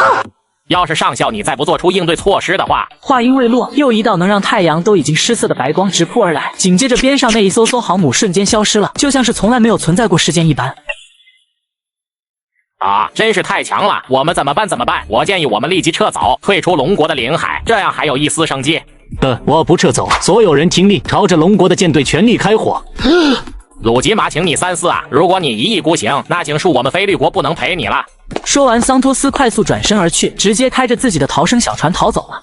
桑托斯这胆小鬼居然逃跑了，以后我们阿三国会对你们造成制裁的，会让你们知道我们阿三国的厉害。现在即使是龙国，也无法阻止我们的怒火。这一次给我全力出击，所有的导弹鱼雷全部发射。很快，密密麻麻的导弹朝着龙国这边飞过来。这时，龙国的护卫舰里，一名士兵急急忙忙的跑了过来。报告少将，对面三国巡洋舰朝我们这边发射导弹了。真是反了天了，他们还敢还手？不要慌，有我2架机器人在，他们伤不了我们分毫的。话落，只见2架机器人腾空而起，在空中释放出一个巨大的黑洞，无数的炮弹直接被它一并吸收了。我去，太强了！杨国士，我从此以后就是你的粉丝了，我最崇拜的人就是你洋葱头了。这一刻，看着直播的大长老都忍不住的站了起来。好啊，我还从来都没有见过这么厉害的防御手段。之前的激光汇聚在一起就够厉害的了，没想到杨国士居然还能让这些激光组成防御系统，这是不是代表着咱们在海面上几乎无敌了？大长老，你这说的什么话？你把几乎2个字去掉，什么叫几乎啊？咱们现在就是无敌。没错没错，咱们龙国就是无敌的。上帝啊，这还是人类吗？这是人类能够造出来的武器吗？这就是大国的实力吗？龙国这一次还是你们赢了。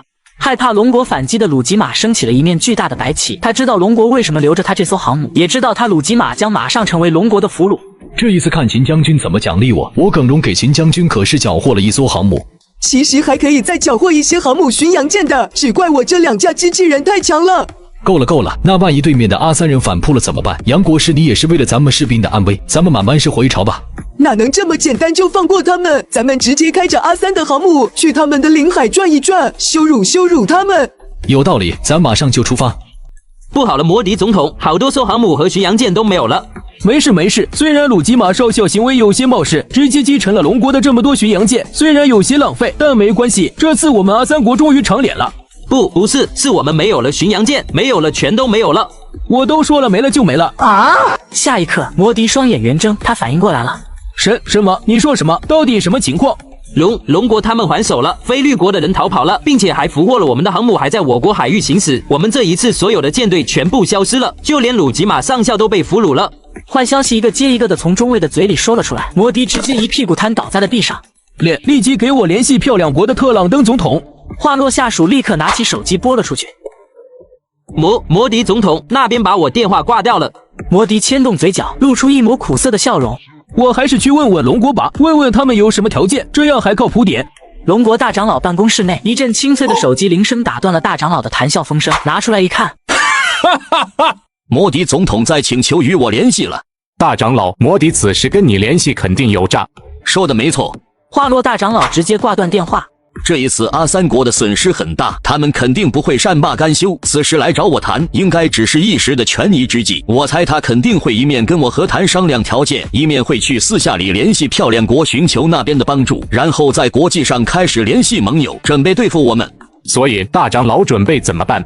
我准备不理会摩迪，现在我们龙国很忙，而且我们龙国现在的盟友也很多，同时我们在阿三国海域的演习还没有完呢。大长老威武！被拒接电话的摩迪气得全身发抖，直接坐上飞机去找他大哥特朗登质问了。摩迪总统，请你冷静。我怎么可能冷静得下来？你不要忘了，现在我们阿三国损失了多少艘巡洋舰啊！你得赔我。之前我让你在边境跟龙国制造麻烦，可没让你擅自做主联合菲律国，直接进入龙国的领海，在他们的领海中做出军事演习这样的事情，这可都是你自己做主做的。我可都已经听说了，龙国之所以会这样做，是因为他们的国师杨国师在龙国的境内遭遇了一次暗杀，让大长老震怒，而且暗杀的人竟然全是我们阿三国的人。这件事情不知道特朗登总统听起来有没有很耳熟？我不知道你在说什么，怎么龙国的洋葱头被暗杀了？特朗登总统，你可真是好演技啊！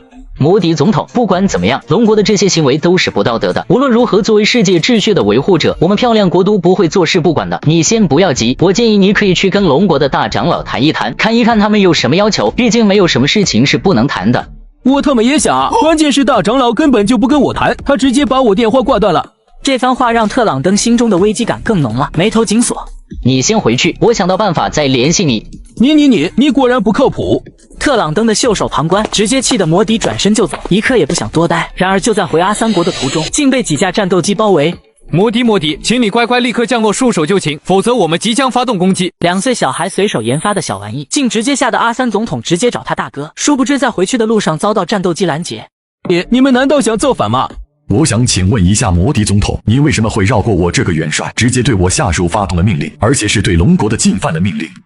我身为总统，有权利在紧急的情况下，直接下令我们的部队做出防御和自卫的措施，这不算是违反了阿三国的法律规定。呵呵，自卫。就是因为你的自卫，导致我军损失了这么多艘巡洋舰，我会立即把你送往我们的国会法庭，准备接受国民的审判吧。韦少将立刻派出超速战斗机，我要最快的速度赶去龙国找他们大长老。是，元帅。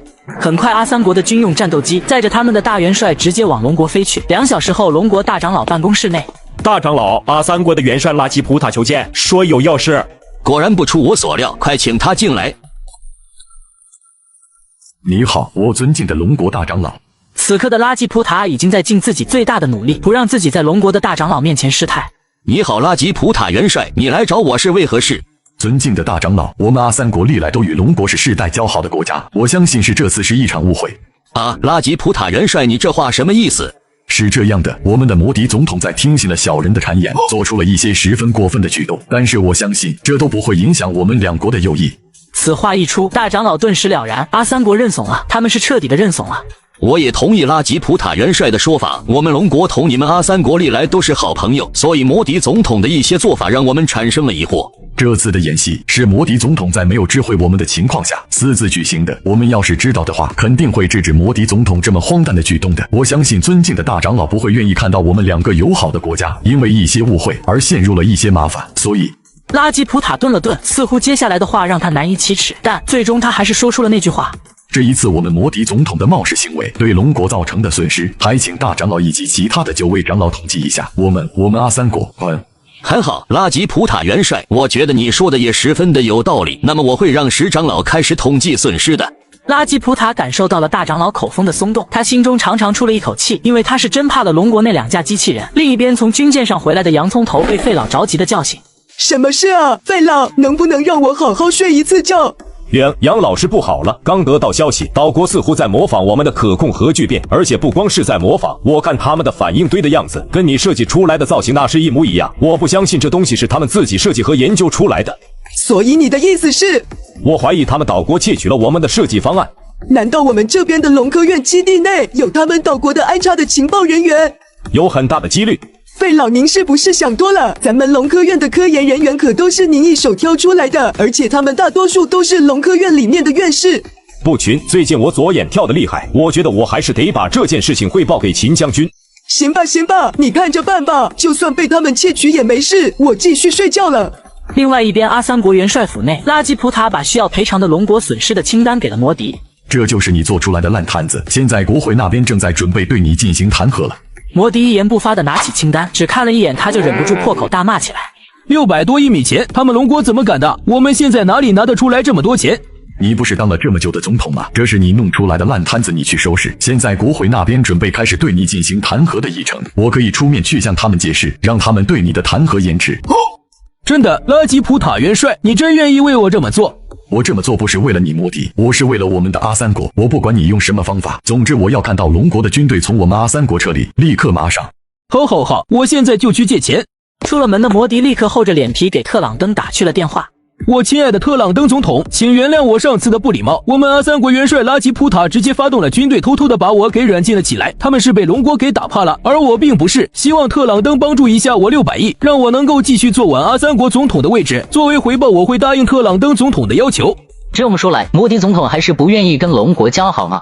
龙国如此打我们，我们怎么可能跟他们交好？现在的我们只是在等待一个时机而已。我且看一看龙国还能嚣张多久。那我就答应你们，不过接下来你们需要在3年之内把借款还清，还有利息。没问题。几日后，龙国大长老办公室内，龙国几位叱咤风云人物竟全部都聚集起来。杨国士，自从上次你遭遇暗杀之后，没多久就直接投入到了工作之中，我们都很担心你的身心和身体健康。现在阿三国的事情已经完全解决了，并赔偿于我们，加上你留给我们的技术足以碾压任何国家。大长老，你到底想要说什么？我和几位长老还有陈将军他们商量好了，为了你有个愉快的童年，不想因为国家这些复杂的事情影响了你成长，从而决定让你无止境的休假，去过普通孩子的生活，待你成年之日再来为国效力，如何？大长老，其实我也有这个意思，最近我真的太累了，但是我的身份已经全国皆知，怎么办？这个问题我们早就想过了，我们利用非常规手段已经处理完成了。接下来除了我们，没人认得出你洋葱头。太棒了！接下来我要隐瞒实力，去享受美好时光喽。婴儿明明才2岁，却被授予国士称号，脖子上的荣誉勋章更是重得抬不起头。然而就在他巅峰时刻时，他却选择隐退江湖，并声称成年后再报效国家。时光如梭，光阴似箭，转眼就长成一个18岁的帅小伙，期间竟还喜欢上一个女艺人。洋葱头，我不管，你得陪我去吃饭。去哪里吃啊？去泡菜国。用得着去那么远的地方吃饭吗？没办法，我身为艺人，之前我就已经和泡菜国那边签订了合同，要去那边表演。正好我好想吃那边烤肉了，葱头你就陪我去嘛。行吧行吧，出国并非小事，我得去跟大长老请示下，正好我也好久没见他了。我就知道你最好了。龙国内阁大长老办公室内，哎呀呀，10多年不见，我家洋葱头了不得啊！就这长相这气质，简直人中龙凤啊！大长老也是老当益壮啊，气场不减当年啊。对了，大长老，今日我过来找你有要事请示。杨国士，我不是说放你无限期的假吗？你想干嘛就干嘛，我无条件支持。不是，这次我想去泡菜国玩几天。什么泡菜国？杨国士，现在国际形势不太乐观啊。这样吧，如果你非去不可的话，你一定要带上你的保镖程勇和叶虎一起，并且叫他们派出一些秘密特种兵隐藏在你身边。我这边也通知泡菜国那边的龙国领事馆随时待命。大长老，真是非常感谢你。有了大长老的同意之后，洋葱头便和夏飞还有保镖几人直接坐上飞机往泡菜国飞去。另一边，泡菜国一间豪华包间里面，老三，龙国的女艺人马上到了。说话的就是泡菜国三桑集团现任董事长的大公子朴有健。大哥，你快带我去吧！我长这么大一直都在欧洲留学，现在回到泡菜国了，龙国那边的女艺人还真没怎么接触过。这一次你收敛一点，毕竟是咱们的副起国大寿，所以要请女艺人过来表演，还有不少咱们泡菜国的官员到场呢。大哥说的是，我懂的，官员优先吗？朴有健身为泡菜国最大财阀的继承人，自然不会对其他人有怜悯之心。对了，我还叫了远在缅北做生意的老七回来了，你们2个也好久没见面了吧？你说是朴在线？朴在兴嘴唇抿了起来，他的性格一直嚣张跋扈，但是对于比自己小2岁的这个私生子弟弟，打心底是瞧不起。那感情好啊，老七回来，我很高兴啊，咱们现在就去见面吧，得好好的喝上一杯。与此同时，泡菜国的机场外，洋葱头几人刚出门，一辆汽车嘎吱一声，忽然停在了几人的面前。哎呀，我的大小姐，你电话怎么打不通啊？听说是那边来了什么大人物，要咱们马上过去表演啊。葱头，看来咱们的烤肉之旅要暂时缓一缓了。没事，我们陪你去，等你表演完，我们再去吃烤肉。此时金碧辉煌的大厅内，大公子朴有健手中拿着一杯红酒，若有所思，而老七朴在兴正跟老七朴在线侃侃而谈。七弟啊，这一次你难得回泡菜国，我们3兄弟一定要好好的在一起聚一聚。老七，你在缅北那些地方待久了，这一次难得回来，等下会来很多女艺人，无论是泡菜国的还是龙国的，只要你看中了，都可以叫过来给你单独表演。对，七弟你是不知道啊，这些外面看起来风光无限的艺人，在我们财阀的面前，那是比哈帕狗还要哈帕狗。朴在线没有说话，但是他内心却开始活泛了起来。这一次自己带了准备了很久的贺礼，希望这一次能够得到家族的认可，或者说是老爸的认可。就在此时，刚进门的洋葱头几人引起了财阀3兄弟的注意。龙国竟有如此国色天香的女艺人，她就是我专门从龙国请过来的顶流。来人，把那个女的给我带过来。收到，大公子。龙国的女子，我们老板让你上去喝一杯。我不去啊！这时经纪人赶紧打着圆场。我的大小姐啊，你赶紧答应啊，无非就是上去喝一杯酒，又能怎么的？他们可是金主啊。什么金主不金主的？我说了不去就是不去。好大的胆子，不就是一名龙国的戏子吗？怎么跟我们还摆上谱了？信不信我让你离不开这里？程勇，这里怎么有条旺财一直在吵吵？你把他领到边上喂点狗粮去。你这个乡巴佬，你骂谁呢？信不信我让你直接在这蓝星上消失？话落，只见保镖程勇直接掏出一把真理，你别乱过来，乖乖的跟我去边上。朴在线知道这时候该自己出现了，假装露出一脸惊慌失措的神情，其实心里乐开花。三哥，你怎么样了？你们好大的胆子，在我泡菜国竟然敢公开动手！话音刚落，只见2名中年人朝这边走来，见到自己的宝贝儿子竟然在自己的眼皮子低下被人打成了这样，朴熙俊一股怒意冲天而起。这他妈的是谁干的？是我叫人干的，怎么你有意见？既然是你的话，那你就留在这里吧。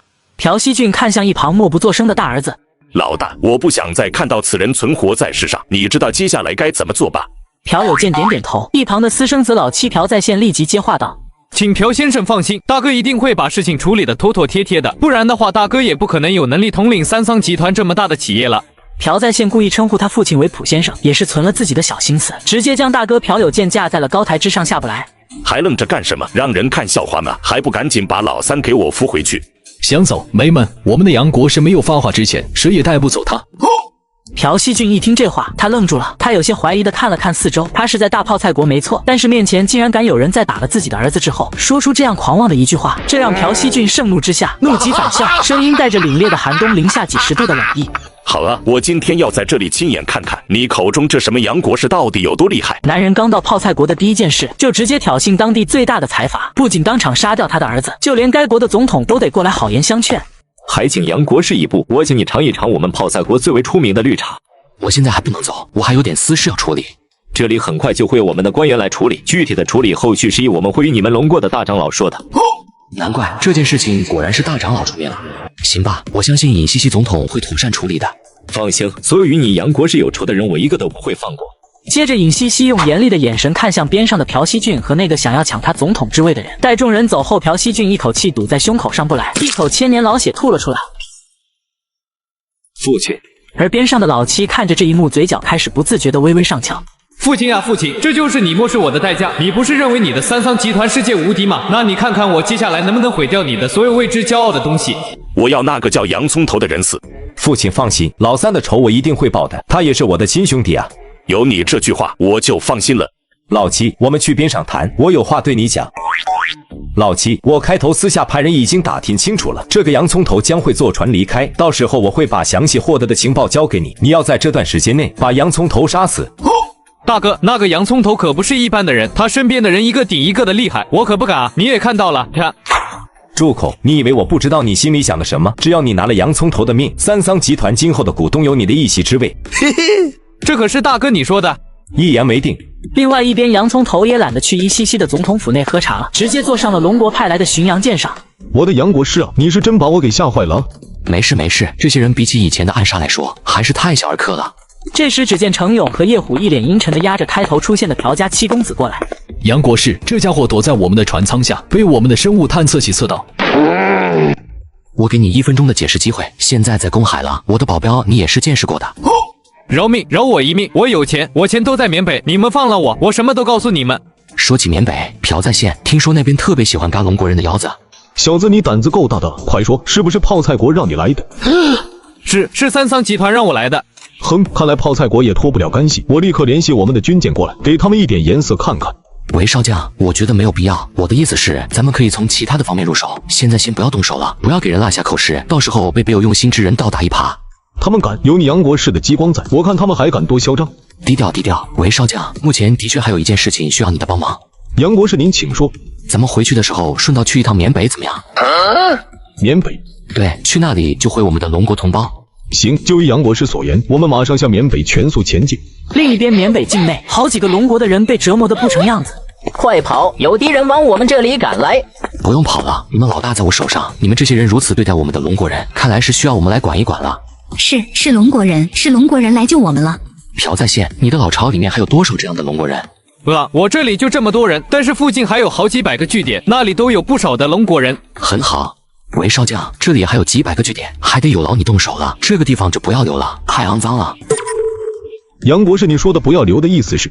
就是字面上的意思。这个地方在蓝星上都不要存在了，害了我们太多的龙国人。懂了，还请杨博士立即坐飞机回去，这边有我在，你放心。洋葱头点点头，对边上的程勇道：“朴在线这个人是怎么对待我们龙国人的？那就用同样的方法对待他。我听说他喜欢嘎我们龙国人的腰子，那么他的腰子也不要留了。”杨大侠，请饶命！是，我会让他付出比这痛苦10倍的惩罚的。说完此话，洋葱头和女艺人便坐上龙国专门给他配的飞机先行回国。没想到刚到机场便被陈国柱逮个正着。葱头大哥，听说你在回来的时候还跑到了缅北那边去了一趟，救了咱们不少的龙国人。都是顺路，就是路上听说咱龙国人被欺负，就顺手救了。好一个顺路，从泡菜国直接顺到了缅北。好了，现在不是说这话的时候，你赶紧跟我先去一趟内阁。不是，我要先回龙科院基地啊。不行，你必须得去一趟内阁，大长老正在生气呢。啊？什么？大长老生气？谁敢惹得大长老生气？与此同时，泡菜国一家顶级会所内，你说什么？把你刚才的话再说一遍。父亲，老七在洋葱头回去的路上实施埋伏，然后被他们发现了，而且他们用把老七之前所在的地方全部都给炸平了。什么？这个洋葱头到底是什么来头？难道我真的惹了不该惹的人了吗？父亲，这个洋葱头听说2岁的时候凭借发明的可控核聚变，还有1纳米芯片技术，直接成为了龙国的国师，整个龙国可以说最为重要的人。原来如此，难怪他知道我们的身份之后丝毫不怕。不过，朴熙俊嘴角浮现一丝轻蔑之色。不要以为有了靠山就可以嚣张，洋葱头是吧？你等着，我2个儿子的仇是一定会报的。他是龙国最年轻的国士，却在泡菜国差点遭了殃。得知此事的龙国大长老直接勃然大怒。他们胆子简直太大了，我看他们纯粹是在找打，马上让秦国柱那小子直接带兵给他们剿了。话落，只见秦国柱和洋葱头很准时的进来了。好小子，你可把我们给吓坏了。大长老，我没事。杨国士啊，你是不知道，这次你们前脚刚回国，这泡菜国的总统尹西西就开始给大长老邀功，说就你全是他的功劳，还让我们开发布会去宣传。这还不算，这尹西西还开口借钱，开口就是10亿米钱，而且还要我们的可控核聚变的能源支持，你说这过分不过分？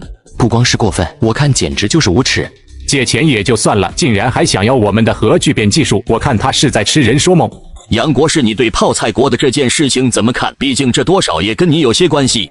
话落，只见洋葱头低头沉思起来。我倒是觉得可以全部都答应他。什么？你小子怎么回事？难道你跑了一趟泡菜国，就变成他泡菜国的国师了？我看你小子就是存心来捣乱的吧？二长老，你别激动，先听我说完再决定也不迟啊。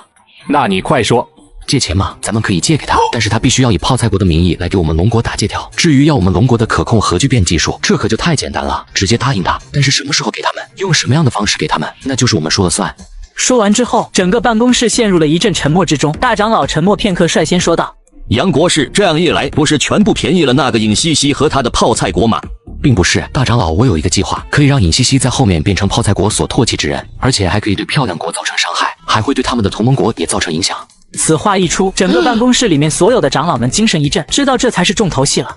杨国士，你快说，不要卖关子了。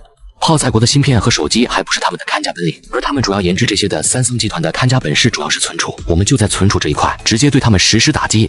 怎么实施？就算杨国士你在这段时间内发明出了一种存储技术，然后比三桑集团的还要好，我们也不能很快的打击到他们啊。这就需要3方面的配合了。接下来我的第一步计划是。与此同时，另外一边，刘倩是一名自媒体工作者，刚刚回到自己的办公室，就收到一封信和一个 CD， 信封的内容是国士洋葱头的泡菜国隐秘之信。这是爆炸性新闻啊！对不住了，杨国士，虽然我很崇拜你，但是我作为一个新闻自媒体，我更尊重的是真相。话落，刘倩立刻将这篇爆料的新闻稿编辑，然后带着视频录像飞快地发在了网上。这条新闻一出，瞬间引起了网络上的滔天巨浪。什么？杨国士竟然跟一个女艺人在泡菜国风流度假，为了这个女艺人不顾廉耻的争风吃醋，丝毫不顾及自己龙国国士的形象，还把三桑集团的三公子给杀了。不是真的，这肯定是诬陷。杨国士让龙国走上了世界的科技之巅，怎么可能会做出这样的事情？另一边，龙国大长老办公室，秘书急急忙忙的脚步声打断了洋葱头和长老们的计划讨论。大长老，不好了！什么事情？慌慌张张的。刚才网络上疯传杨国士和女艺人在泡菜国的事情。秘书把内容一字不落的汇报后，只见大长老脸色顿时变得铁青。真是反了天了，网络哪是他们的不法之地？杨国士，你想怎么处理这件事情，我们都支持你。大长老，我知道这个始作俑者是谁，就是三桑集团那些人。大长老，为了龙国和我自己的声誉，我想直接出面澄清这个事，更是警示那些对我居心悱恻之人。我同意，通知下去，我们立刻召开新闻发布会。大长老的话一出口，所有人都知道这句话的分量，他是要动用手中的一切力量，警告那些发起者。我警告某国某桑集团的董事长，请不要黑白颠倒。我洋葱头。经过半小时的讲话，洋葱头直接把三桑集团所有的罪证公布于众。此时的三桑集团，朴熙俊看着手机上正在播报的关于龙国洋葱头的新闻，呼吸变得急促起来。赶紧让李正炳议员来见我。父亲。私人包间内，李正炳一脸疑惑地看着朴熙俊。朴先生，出了什么事情？这么急？我问你，现在我们三桑集团出动所有的财力和物力，支持你当上下一届的泡菜国总统，你会怎么回报我？李正炳咽了一口唾沫，喉结开始不自觉地耸动了一下，内心狂跳起来。您想要什么，我就给您什么。我就只要一个东西，对于你未来的泡菜国的总统来说，再简单不过了。朴先生，您请说。我要那个洋葱头的命，这口气我一刻都忍不了了。堂堂一个跨国集团的大佬，现在竟然不逐利，一心想着报仇，这样的话，三桑集团很危险啊！但是我还是先答应了再说，等我当了总统，他到时候也奈何不了我了。朴先生，我向您保证，只要我当上了泡菜国的总统，洋葱头的命我双手给您奉上。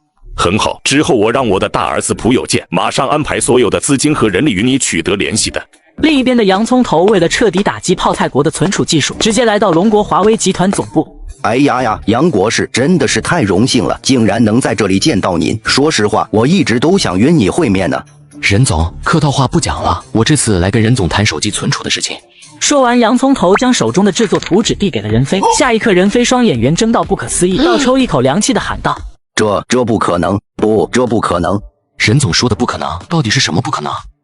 这不是再早几年科研界提出来的猜想，子组相位存储技术吗？杨国士，你难道真的做出来了？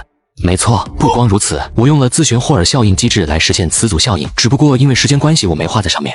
此话一出，只见任飞拿着图纸，竟浑身颤抖起来。疯了，这个世界疯了！这技术就是放眼整个世界，没有几十上百年的技术累积，真没人能够做得出来。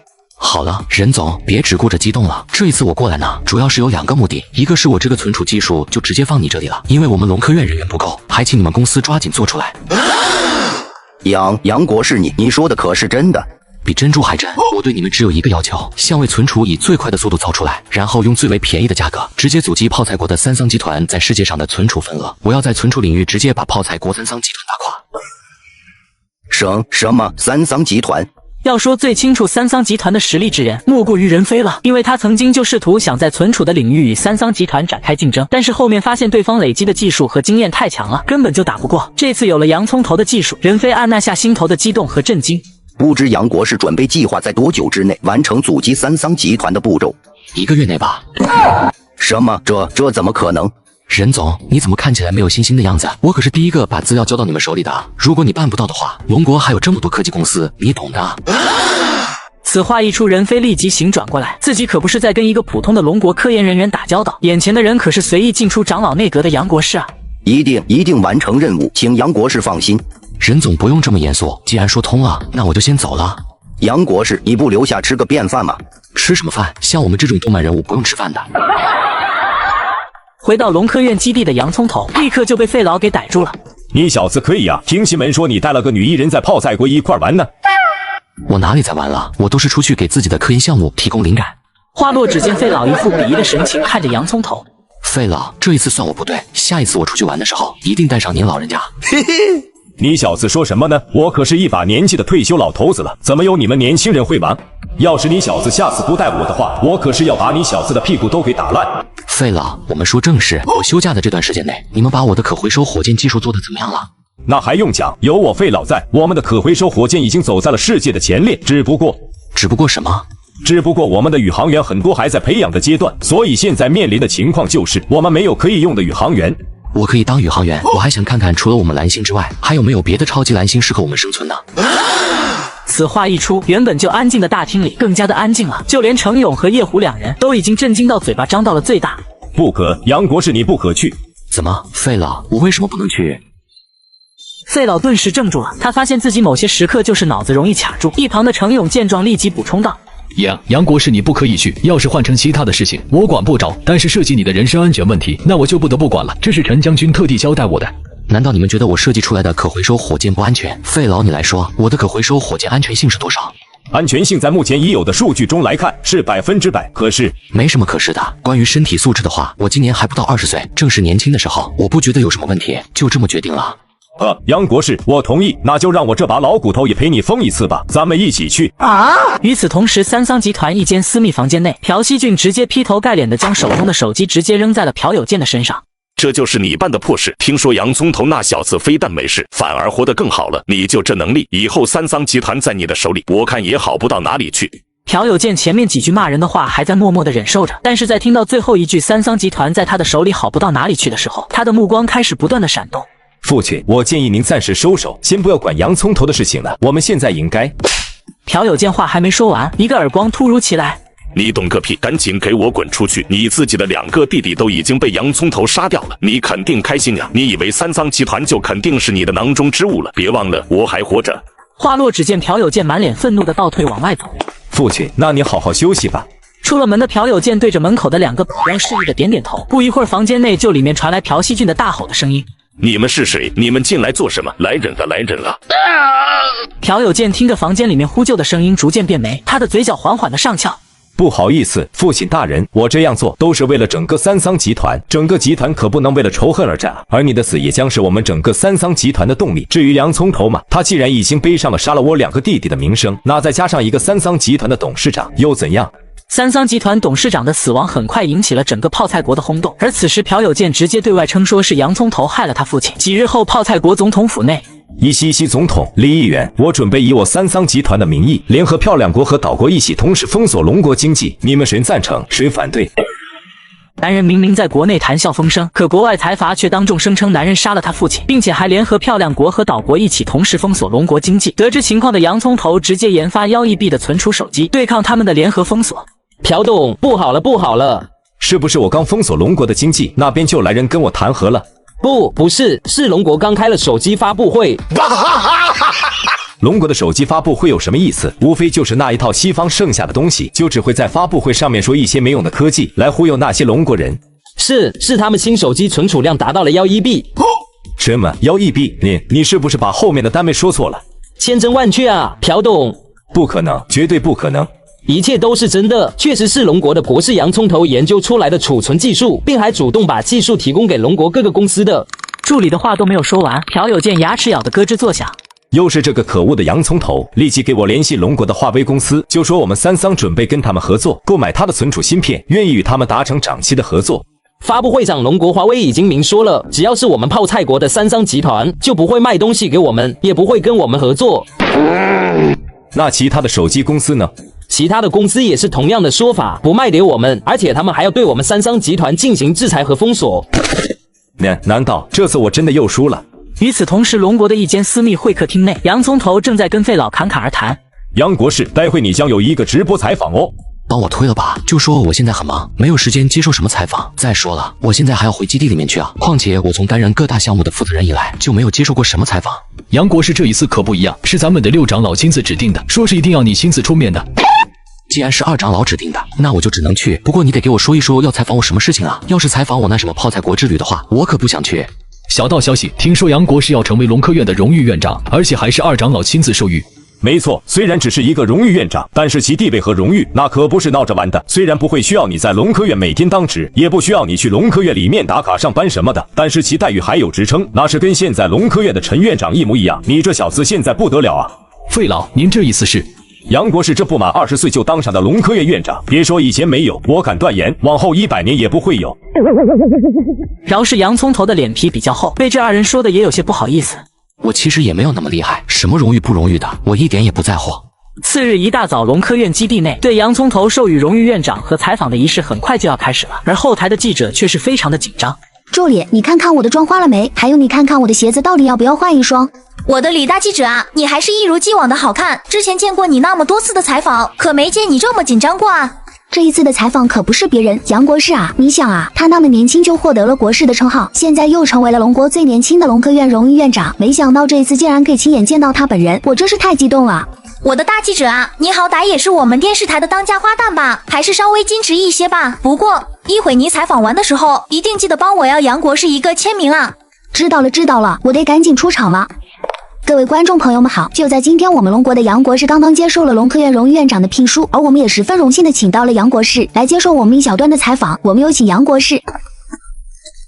杨国士，你好，我叫李思思，是这次专门过来采访您的记者。其实我们俩已经见过面了。是吗？其实确切的说，我已经单方面的见过你了。第一次是在季老发布神星芯片的时候，我就已经注意到了你。感谢你的默默关注，我们言归正传吧。杨国士，很多人说我们龙国的这次的手机1亿币存储，其实就是一个全世界的监视系统，您怎么看？这问题一出，洋葱头瞬间知道了2长老为什么要让他出来解释了。可能现在有不少别有用心的国家开始用存储做文章，攻击龙国，在试图监视全世界。我在这里想说的是，我们研发的最新的存储芯片手机已经是推广到全民使用了，而且全世界的每一个人都可以享受到。至于监视全世界，这就纯纯的属于无中生有了。这里我也不多说了，这些不实的谣言就让全世界的人民群众在使用的过程中，让它不攻自破吧。话落，只见大长老一脸微笑的拿着一枚勋章走了过来。杨国士，我代表我们长老院为你颁发荣誉院长勋章，希望以后你接下来的日子继续为我们龙国科技业做一份贡献。大长老，非常感谢您，我定不会让您失望的，更不会让全国人民失望的。